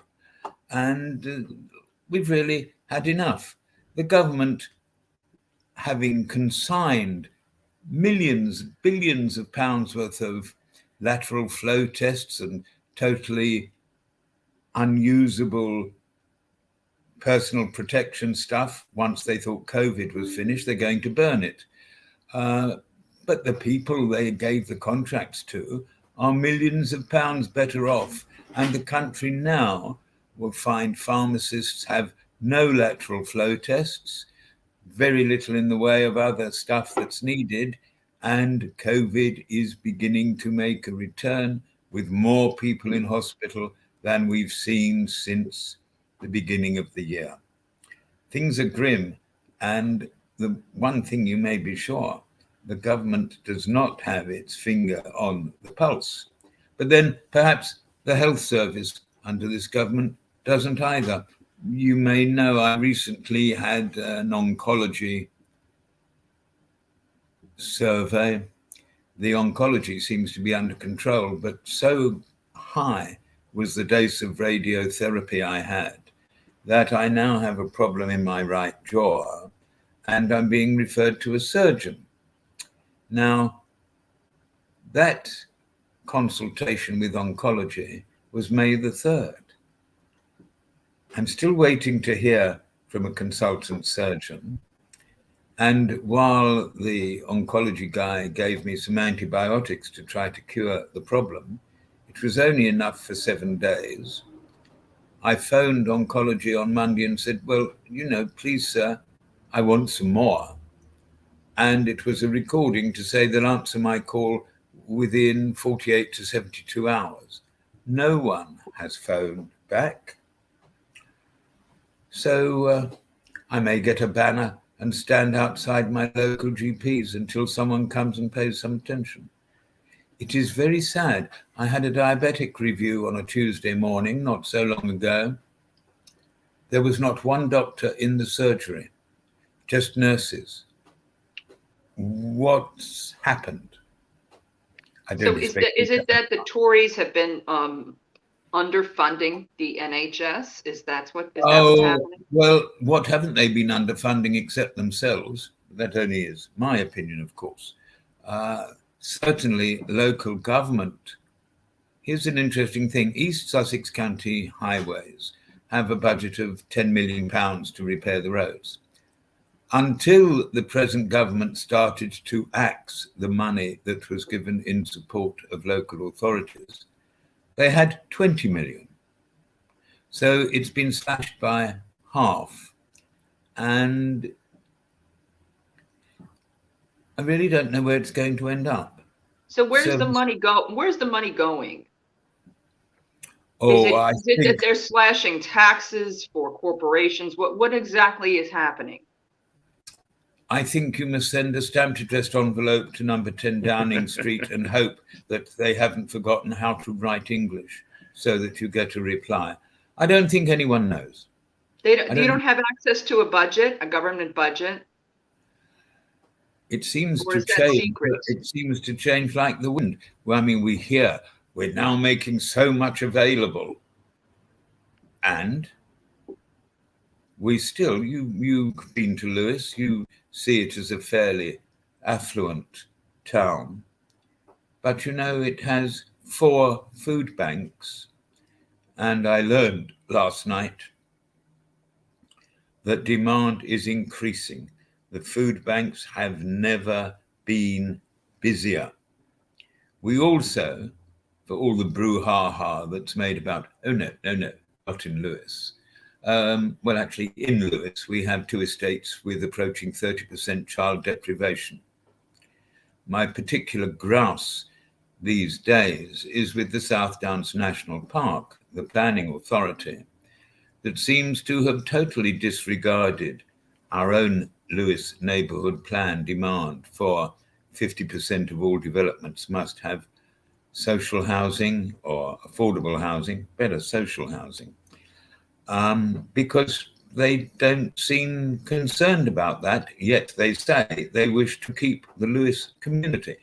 In my own opinion, the Lewes community is being split down the middle because it seems at district council level, the housing authority, they are more concerned with providing social housing in New Haven and work in New Haven, almost ghettoizing workers, whereas Lewes, which has always had a diverse population, they seem to be trying to create a picture postcard village. And you know that villages shown on picture postcards are dead because you don't see a living soul in them. I'm really quite concerned. And you're doing very well to nod, but I see your eyes closing. I'll ask Keith. No, my eyes are not. Well, one of the things that I would ask both of you is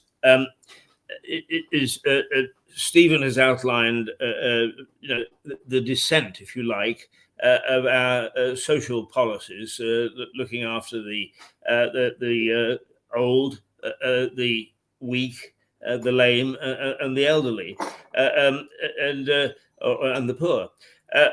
But several years ago now, I went back to British Columbia with a bunch of journalists, and we went in to see the Prime Minister of British Columbia. And one of the journalists asked him about their social housing program, and he drew himself up, and he was obviously very irritated by the question. And he said, if you think that we will ever have a housing situation and policy similar to that you have in the United Kingdom, you have got another thing coming.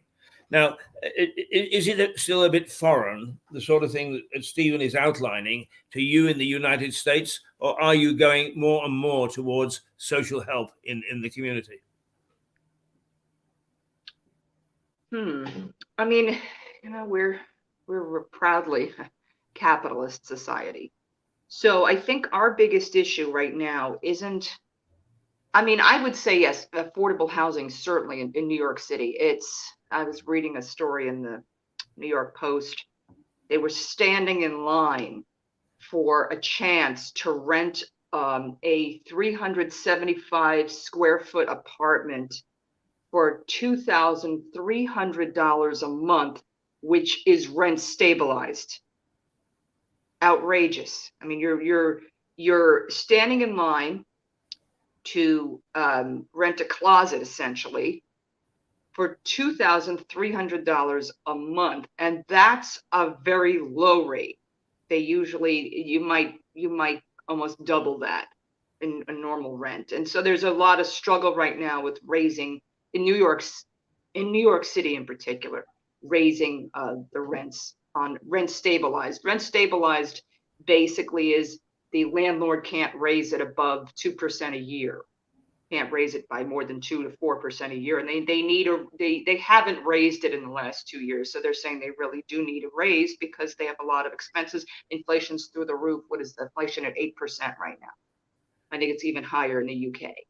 So yeah, there's definitely a struggle, but I think our overall problem is the people or the millennials coming up in the world are truly struggling with a student loan burden that is disallowing them the possibility of home ownership. If you have $100,000 to $200,000 in student loan debt, and that you can't discharge that in bankruptcy, that's a secured loan. So they'll either have to pay it off or they die. That's when that loan ends. So they're in slavery to the banks. I mean, it's the saddest thing I've ever seen. But that's what's happening. Can I ask, you say it's a secured loan. Secured on what? They don't own anything. No, when I mean a secured loan, the lender is absolutely secured in the payment of that loan. They will get payment, period. An unsecured would be, all right, we go into bankruptcy, you're not going to get paid. There's no bankruptcy for those loans. They're stuck with them. $100,000 to $200,000, and you're starting your life. How? Could you imagine the payment on that? The payment on a $200,000 loan, that's going to be $1,000 a month. $1,000 a month just to pay your student loan for how long? And it's just outrageous. I just feel so sad for the kids coming up, and this always been this push: college, expensive college. And the problem is, the road to hell is paved with good intentions. The government came up with a program where they secured the loans. The loans have to, so what's happening is the college are like, oh yeah, party. So they've raised their tuition tremendously over the years because the government's backing the loans. It's interesting to hear, because I was completely unaware, as I think a lot of people are in this country, of that problem. Here, yeah, I mean, you're looking at an education with a scholarship. No, you can't stay on campus. You got to commute 3 hours a day. My son had to pay $120,000. $120,000, and you don't get to stay on campus. You have to commute 3 hours a day, so you got to pay for your commute, and that's with scholarship. it's education in this country is outrageous. It's absolutely crazy. And then they say, oh, well, you can't get a real decent job without a college education. So yeah, that's an issue for us. Besides the fact that gas is over $5 a gallon, that's our big issue. Oh, and then we had an interesting story out of New York. I think you might be interested. It's interesting to hear that another country is facing very similar problems to that of our own. And I'm surprised, delighted to hear you talk about it with such candor. I think it's an eye-opener. And many of us... People are struggling here. They're struggling with an inflation rate of 8%. Do you think they're getting 8% raises? No. So what's happening is they're going deeper and deeper into debt. They can't really pay the bills without a credit card. So they're going deeper and deeper into debt. And now we're going into a recession, which could lead to job loss. It is exactly what is happening here. But we see the chief executives getting 100 times what the ordinary workers are doing. And this is no different from what it was years ago. The working people are there to keep the bosses in the luxury to which the bosses have become used. And this is going to come to an end. Here, people don't want to go back to work. They want to stay working remotely. So it's been a struggle for corporate America to bring the office workers back, especially if they're really not needed in the office. I go back to socialize. I don't go back to work. I'll go back to say hi to everybody. Well, if that's what you want, sure. I'll go back to socialize. We'll have a pizza party. Just let me ask you one favor. Please don't start the revolution without me. Give me a phone call and I'll be there. Well, an interesting story out of New York, though. Was it yesterday? Yeah, yesterday, our Supreme Court struck down a gun law in New York State. In New York State, in order to carry a pistol, you need a special permit. And in order to get the permit, in the past, you had to show proper cause. Maybe you were attacked or whatever the proper cause is. And so it was very difficult to get a concealed carry permit. The Supreme Court struck that down as discriminatory because are you allowing everyone a chance to get a concealed carry permit if you are saying, no, you must show proper cause? But what is proper cause? It was based on the fact that you are not allowing everyone a due process under the law. You're not allowing everyone a chance to get a concealed carry permit. And so now, since the Supreme Court struck down the New York State law, there's no way of appeal because it's the Supreme Court. The New York State now have to get rid of proper cause. So now anyone who wants to be able to, there is a process. There is a lengthy, difficult process in order to get a gun and concealed carry. And a pistol, essentially, because they're not going to conceal carry an AR-15. So that's really, that was very groundbreaking here in New York State. Because New York State, they really try to, they try to limit guns and gun use. So that's out the door, certainly for concealed carry. I do understand, and I know you don't have the liberal gun laws that we have here. I do understand why it wasn't a very good law. And anyone who's going to carry a concealed gun is going to have to go through the proper channels. So the legal channels you have to go through, first of all, you can't even touch a pistol in this country unless you go through a 6-month background check. So you got to go through that, and then you have to go through the concealed carry permit. A criminal isn't going to go through those processes. They're just not. They're just going to grab a gun and shoot.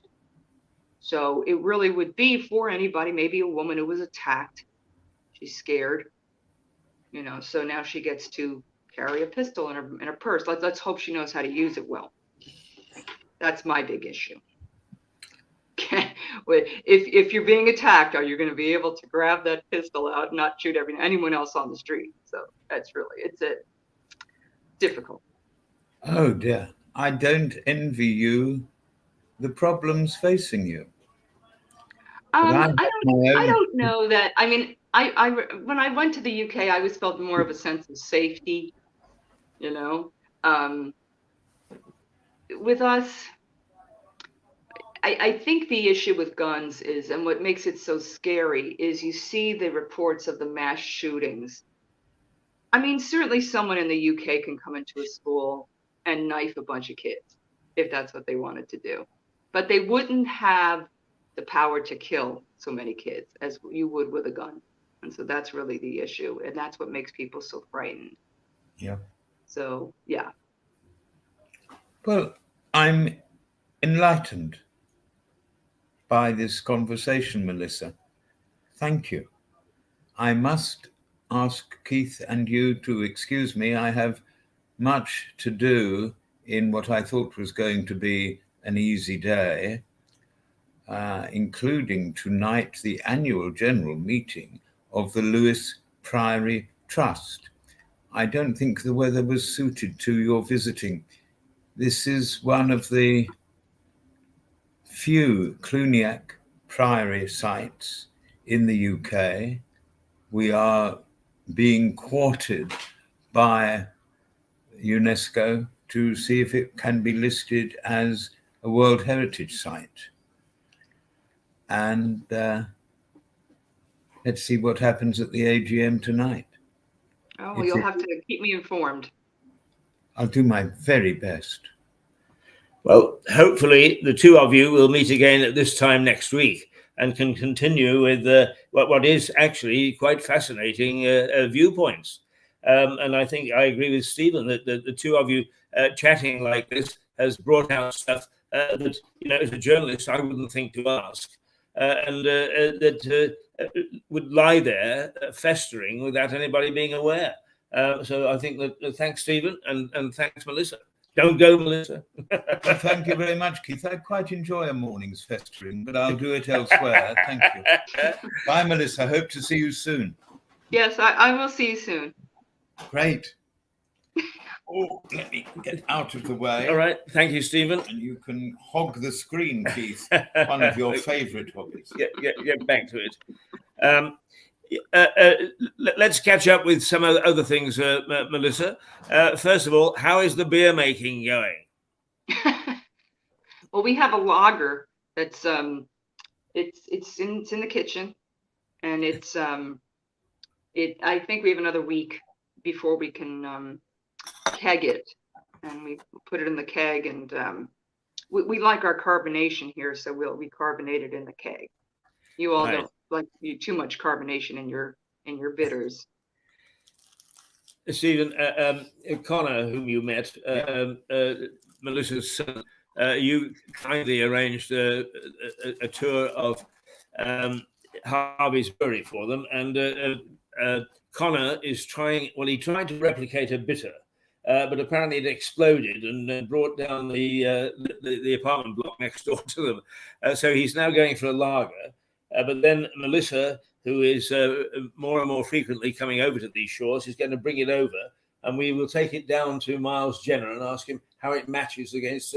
That'll be wonderful. Yeah. But of course, the one thing we have which makes Harvey's wonderful, and sadly you don't, and that is the Lewis water, the ooze, our own wonderful supply, and we'll see what difference it makes. I can't say I remember New York Quarter. I stayed at the Waldorf Astoria once. When Concorde was flying, it was a wonderful few days holiday. Out on the QE2, a couple of nights at the Waldorf Astoria, and back on Concorde. I happen to work across the street from the Waldorf, so it is now owned by the Chinese and is being renovated. Goodness knows what it's going to look like. Will the dining room be serving Chinese food? I would imagine so, yes. What I did find rather odd, people in shops saying, "Oh, could you say that again? You're English." And maybe We they don't ought to understand you. Oh no, we love hearing your voice. That's really what it is. Can you say Right. water? Say water, please. Water. Oh, that's so nice. I love that. We say water. You want some water? Oh, well, it's a good Or job. coffee. You want some coffee? You want some coffee? Well, what's wrong with coffee? Ah, Coffee. now Coffee? I like the way that you say coffee. Yeah. No, you spell it CAW, do you? CAWFAA. Right. It's interesting, isn't it? It's not just the accent, it's the spelling that's so different. Melissa, God bless. See you soon. Thank you, Keith. Thank you, Stephen. Good to see you as always. We'll pull the camera around now, so we can see one another. So don't forget, Melissa, that on one of your trips that you've got to bring that beer. Absolutely essential that we take it down to Harvey's. Okay. Well, this latest lager is going to be very good, but I hopefully before he goes in, he's going into the Navy in September. Oh, is he? Has he got in? Yeah. Oh, Yeah. terrific! And as a pilot. Yes. Ah, terrific. So, what will he be flying? F-18s. What's that? It's a strike fighter. It's a bomber. Right. Okay.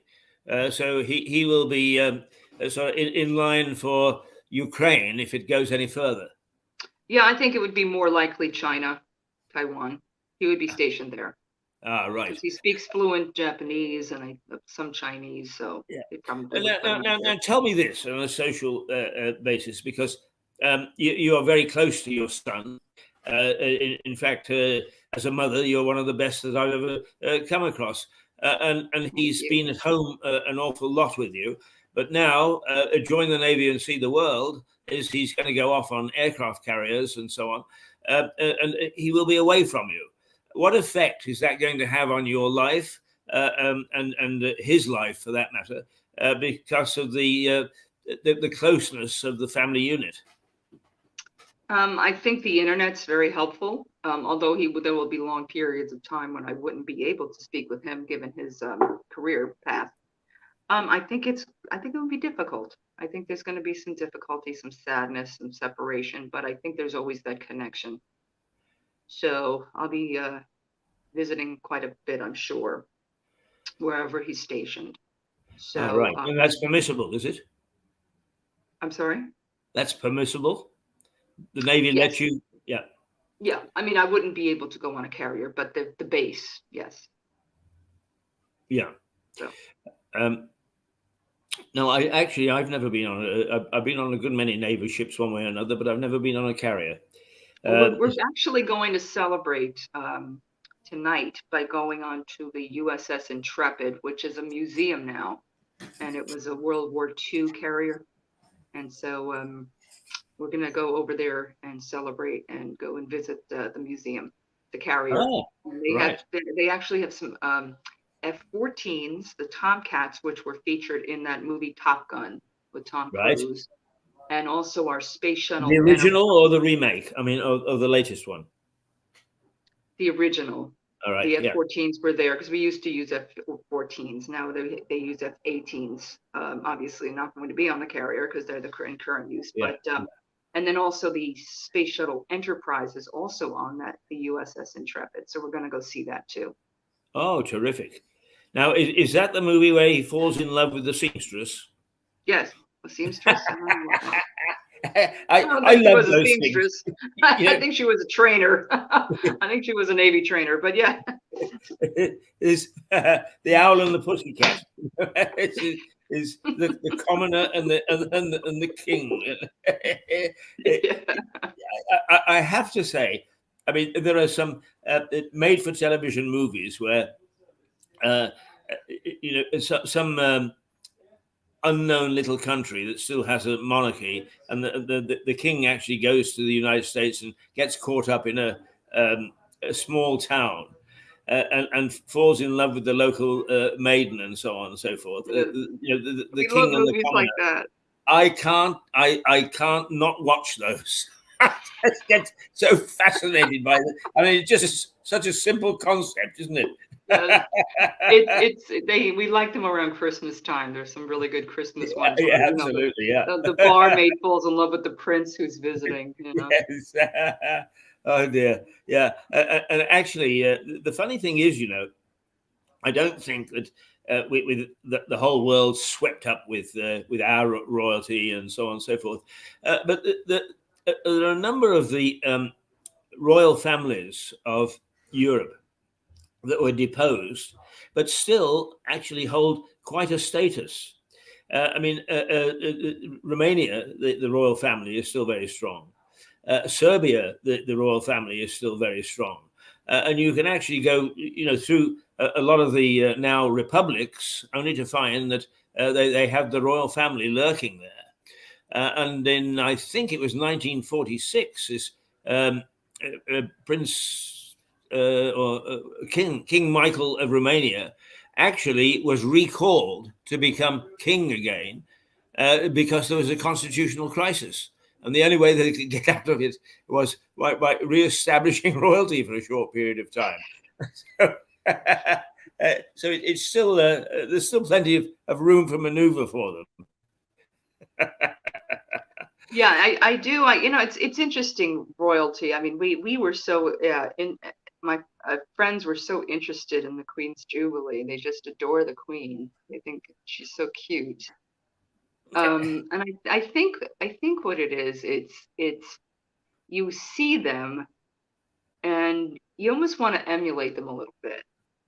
Oh, I love Kate's dress. I want to see what she's wearing. I want, it's almost like we get to see a little bit of luxury in our lives through them, right? Because it's almost like a play in a way. Yes. Yes.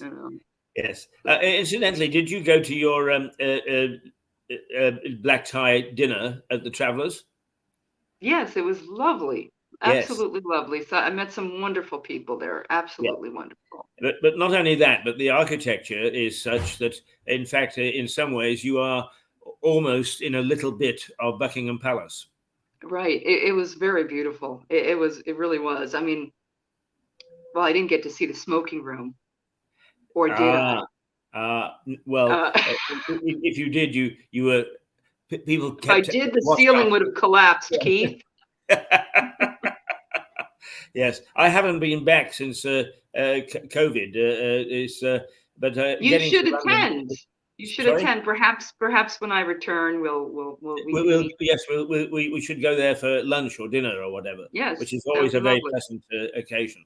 Actually, as you will know, dinner they pull out the candelabra and so on. I mean, it's a very elegant way of dining, and it still exists for us privileged few. Now, let me ask you, because Suzanne Mouchot was on Monday, and we asked her about July the 4th, which is coming up, and what she would be doing. What are you going to be doing? I will probably be visiting with friends and attending fireworks displays in some of the local communities. Yeah, that's gonna, barbecue the little firecrackers. Although I don't do that, but somebody else can do that. I don't like to blow my fingers off. Yeah, and it's and you have maybe red, white, and blue cake. Things things like that. It's a time to get together and see family and friends and celebrate the country. Listen to patriotic songs. It's very sweet. It really is very nice. Now, it's much like some of the things that we celebrate here, is that we are so close to them that we think the whole world knows. But in fact, many people would be saying, July the 4th, what's that all about? What is it all about? What is it all about? Yeah. Well, it was the day that in 1776 where we declared our independence from your lovely country. I mean, it was I think it was a good decision. I think it worked out well. I think we think it's not such a bad decision nowadays as well. But we still feel this connection, though. It's not, especially certainly after World War II. We feel a very close connection to you. So you know, just friends, old friends. We buried the hatchet. You know. Yes, Not in anyone's head or anything, but yeah. Actually, in the records, in the annals, is that King George the Third, I think it might have been the fourth, was walking in the streets of London, which they did in those days, you know, without 10,000 security men around them, and that somebody is like Ben Jonson or Ben Franklin happened to pass by. And they stopped and had a very civilized conversation. And the king sort of said, you know, we are terribly sorry to lose you. And Franklin sort of said, well, so we thought it was necessary. And the king sort of said, quite so. And it was all terribly civilized after this had taken place. But also, of course, as looking behind me, you can see the rafters. And beneath those rafters, perhaps one of the main architects of your departure, Tom Paine, actually devised and developed his ideas, which caused the rift, if you like, under this very roof. And you've been in here. Mm-hmm. Yes. So now that would be nice to be there for July 4th. Unfortunately, that won't be possible, but well, even the cost of jet fuel. Never mind, there are plenty of other celebrations. But what day is July the 4th? Is it a Monday? You don't know I think which. it's a Monday. It's Monday. We have the day off. That's what I do know. Well, that would be that'd be only 2 weeks away, wouldn't it? Right. So if you do have a moment or two, that would be your regular day with us. If you can join us for a little while on July the 4th, that would be terrific. Because what I will do is I will make sure that we have a glass of wine here where Tom Paine actually created July the 4th, and you and I will have a little drink together to celebrate it. Well, bring Suzanne on. You can have two people from the U.S. Well, actually, it would be nice. I'll ask Suzanne if she'll join us. Actually, no, it's Friday. Bring you on if you don't mind on the Monday. It's a Friday. July 4th is a Friday. No, I think you said July the 4th is a Monday. Is that right? I thought it was a Monday. I don't really. No, it's Suzanne who is on a Monday. On Monday. So if you'll join us on that Monday, we'll have a little July the 4th celebration in the very place where July the 4th was created. Do you have a U.S. flag? I don't know, but we'll find one. Yes, do find one. Decorate. We'll get one. Although I must say, I might get one or two America files too, if I can, so that we can actually say whoop de doo. Now that's a very good idea. You actually have that? You actually have that? You do? You have America files there? Oh, absolutely. Well, you know, the funny thing is that it is only some of these sourpusses who are always looking for something to be gloomy about, who think that there is a split between America and ourselves. As you say, we have a very, very affectionate feel for the United States. I think it's going to get even more so. I do. I see in the future, just geopolitically, and just the way things are, militarily, I see there's going to be a far more closeness to it, especially with the EU and. Well, we're going to do our bit because you know that you can actually set up a Facebook. For instance, ours says Mirador Television Lewis. And I see no reason why we can't set up a Facebook page called Mirador Television New York. And then we can, with these conversations that we have and anything else that we do from America, we can put them on that. So we actually start to bring our communities closer together. What a lovely thing for Mirador to be able to do. That sounds lovely. Yeah. Right. It's a plan. and Connor can actually bring on his beer, made in the model of a British beer, but spawned in the kitchen of an American thing. Some people came in with a dog. They looked in. I wasn't sure whether there might be drop-ins. Oh, bring over the dog. Bring over the dog. Yeah. Hello. The lady that just came in with the dog.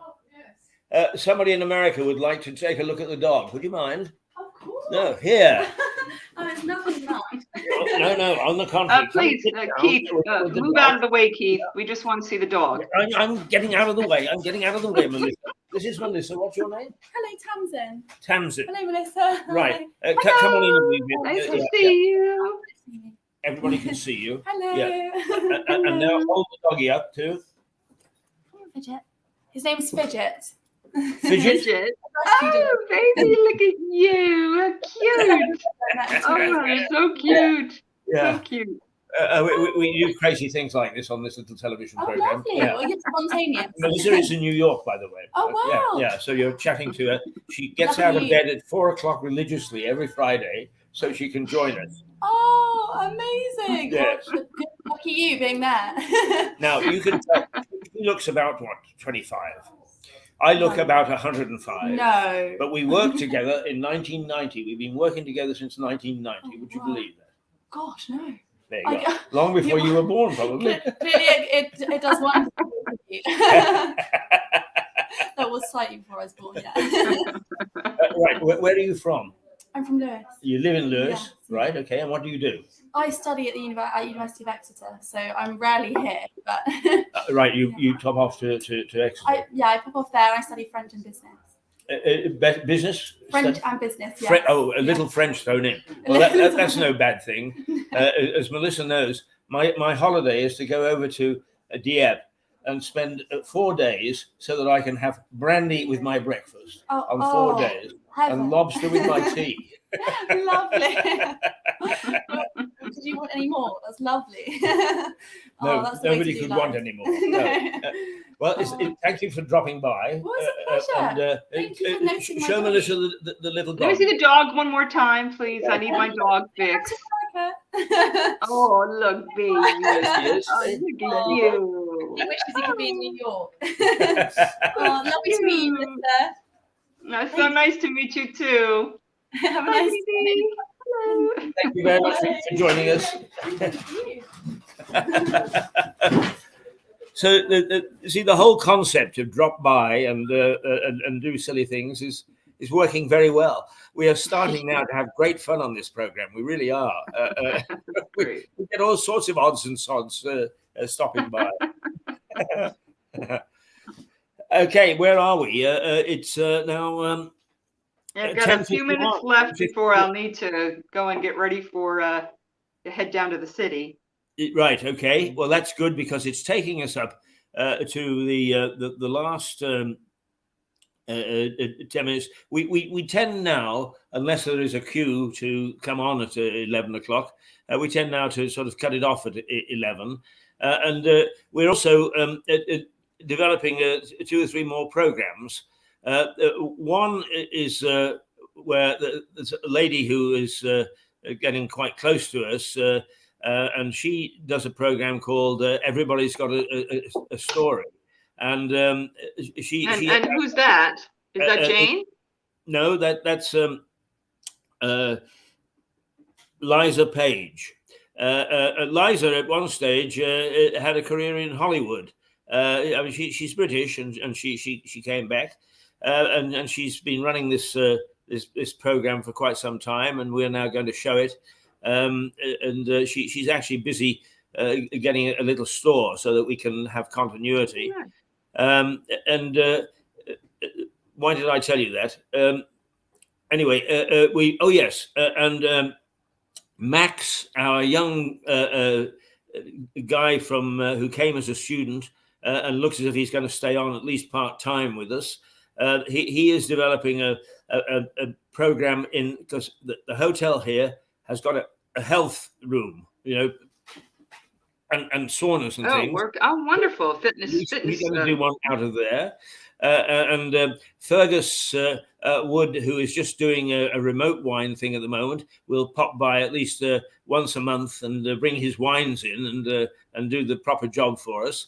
So all sorts of things are happening that are of interest. And you and Suzanne are amongst the key. I'm not quite sure whether I should ask Mark Landsman to return to us. I know that he's That would fairly be old. lovely. I would love to see Mark again. I mean, Well, he's could I terrific. ask you to contact him in the first instance? Would you mind? Sure, I'll reach out. Okay, and I mean, even just 5 minutes, but they are so good, and in all the promos, we use that little thing where he said, "You held up a Bible. It was upside down, but it was a Bible." And I've been playing some of these old things. For instance, just before you came on today, and before Stephen came in, we used to do something called Catch 'em. And it was about the local police and crime and so on and so forth. So I've been playing those because you know what I'm like is nothing is ever straight. There's always got to be a sparkle in the eye somewhere, and some of them are quite amusing. So we as you well know, we had a very, very, very bad time during lockdown. We only just hung on by our fingernails, but we are starting to come back, and I'm so delighted that you and Suzanne are back with us. And if there are other people from the past that we can get on, it's terrific, because I was showing some of the clips with Annie and a lady called Rosie and another one, Lalada. And actually, as talent goes, they beat the Nationals hands down. But here they were in a tiny little town, and they've gone on to do other things. But there is enormous talent, and I think that it's incumbent upon us to try and encourage it, and to at least be a little bit of Mirador and of television Absolutely. out here, and to have an eminence. Well, an eminence like you and Suzanne is pretty good. But Mark is he is so dry in his assessment of what's going on, and they are so effective. If we can get him back, that would be great. Sure, I'll text him, see how he's doing. Good. And if I may say so, you are looking absolutely gorgeous. Oh, well, thank you so much. And I'm glad I've been in love with you for 30 years. Oh, that's so sweet. That's so sweet. I think I'm taken at this point. It looks like it. I let 30 years slip by and miss my opportunity. Oh, sorry. It's okay. You'll find someone just like me. Don't worry. Oh, yeah. He's an irascible old character like me. Darling, thank you very much for being with us this morning, as usual. Oh, it was lovely. I really enjoyed it. Thank you, Keith. And have a wonderful day. Next Friday. Okay, very good. Okay. Talk to you later. Okay, Bye. Bye. So there we are,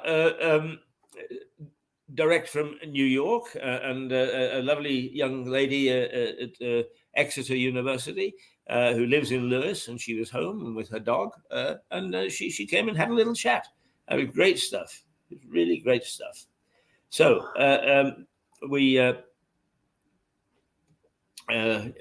it is now 10:57.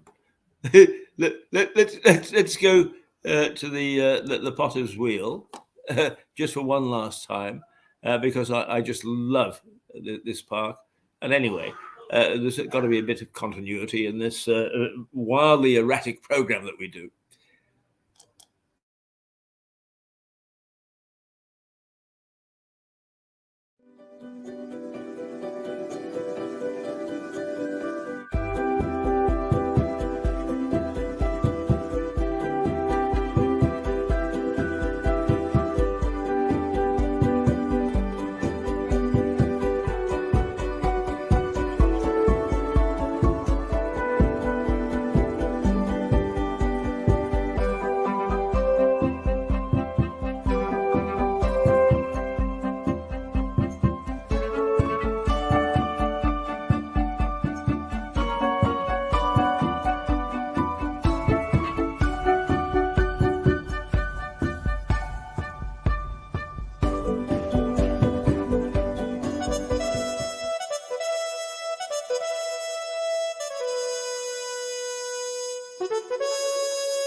University.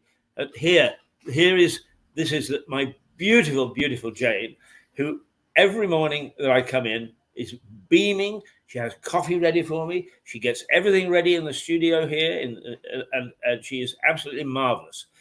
You, if you live in Lewes, can enjoy that as well. Come into the White Hart. Jane, 9 times out of 10, is behind the desk there. She comes out and looks after you, gets you a drink and a coffee. She is absolutely wonderful. So say hello to all your fans. And I didn't pay him to say that. So that's it for this week. It's 10:59. That's taken us just to time to say goodbye. We had a hell of a problem getting on saying hello. But now what we'll do is we will run our usual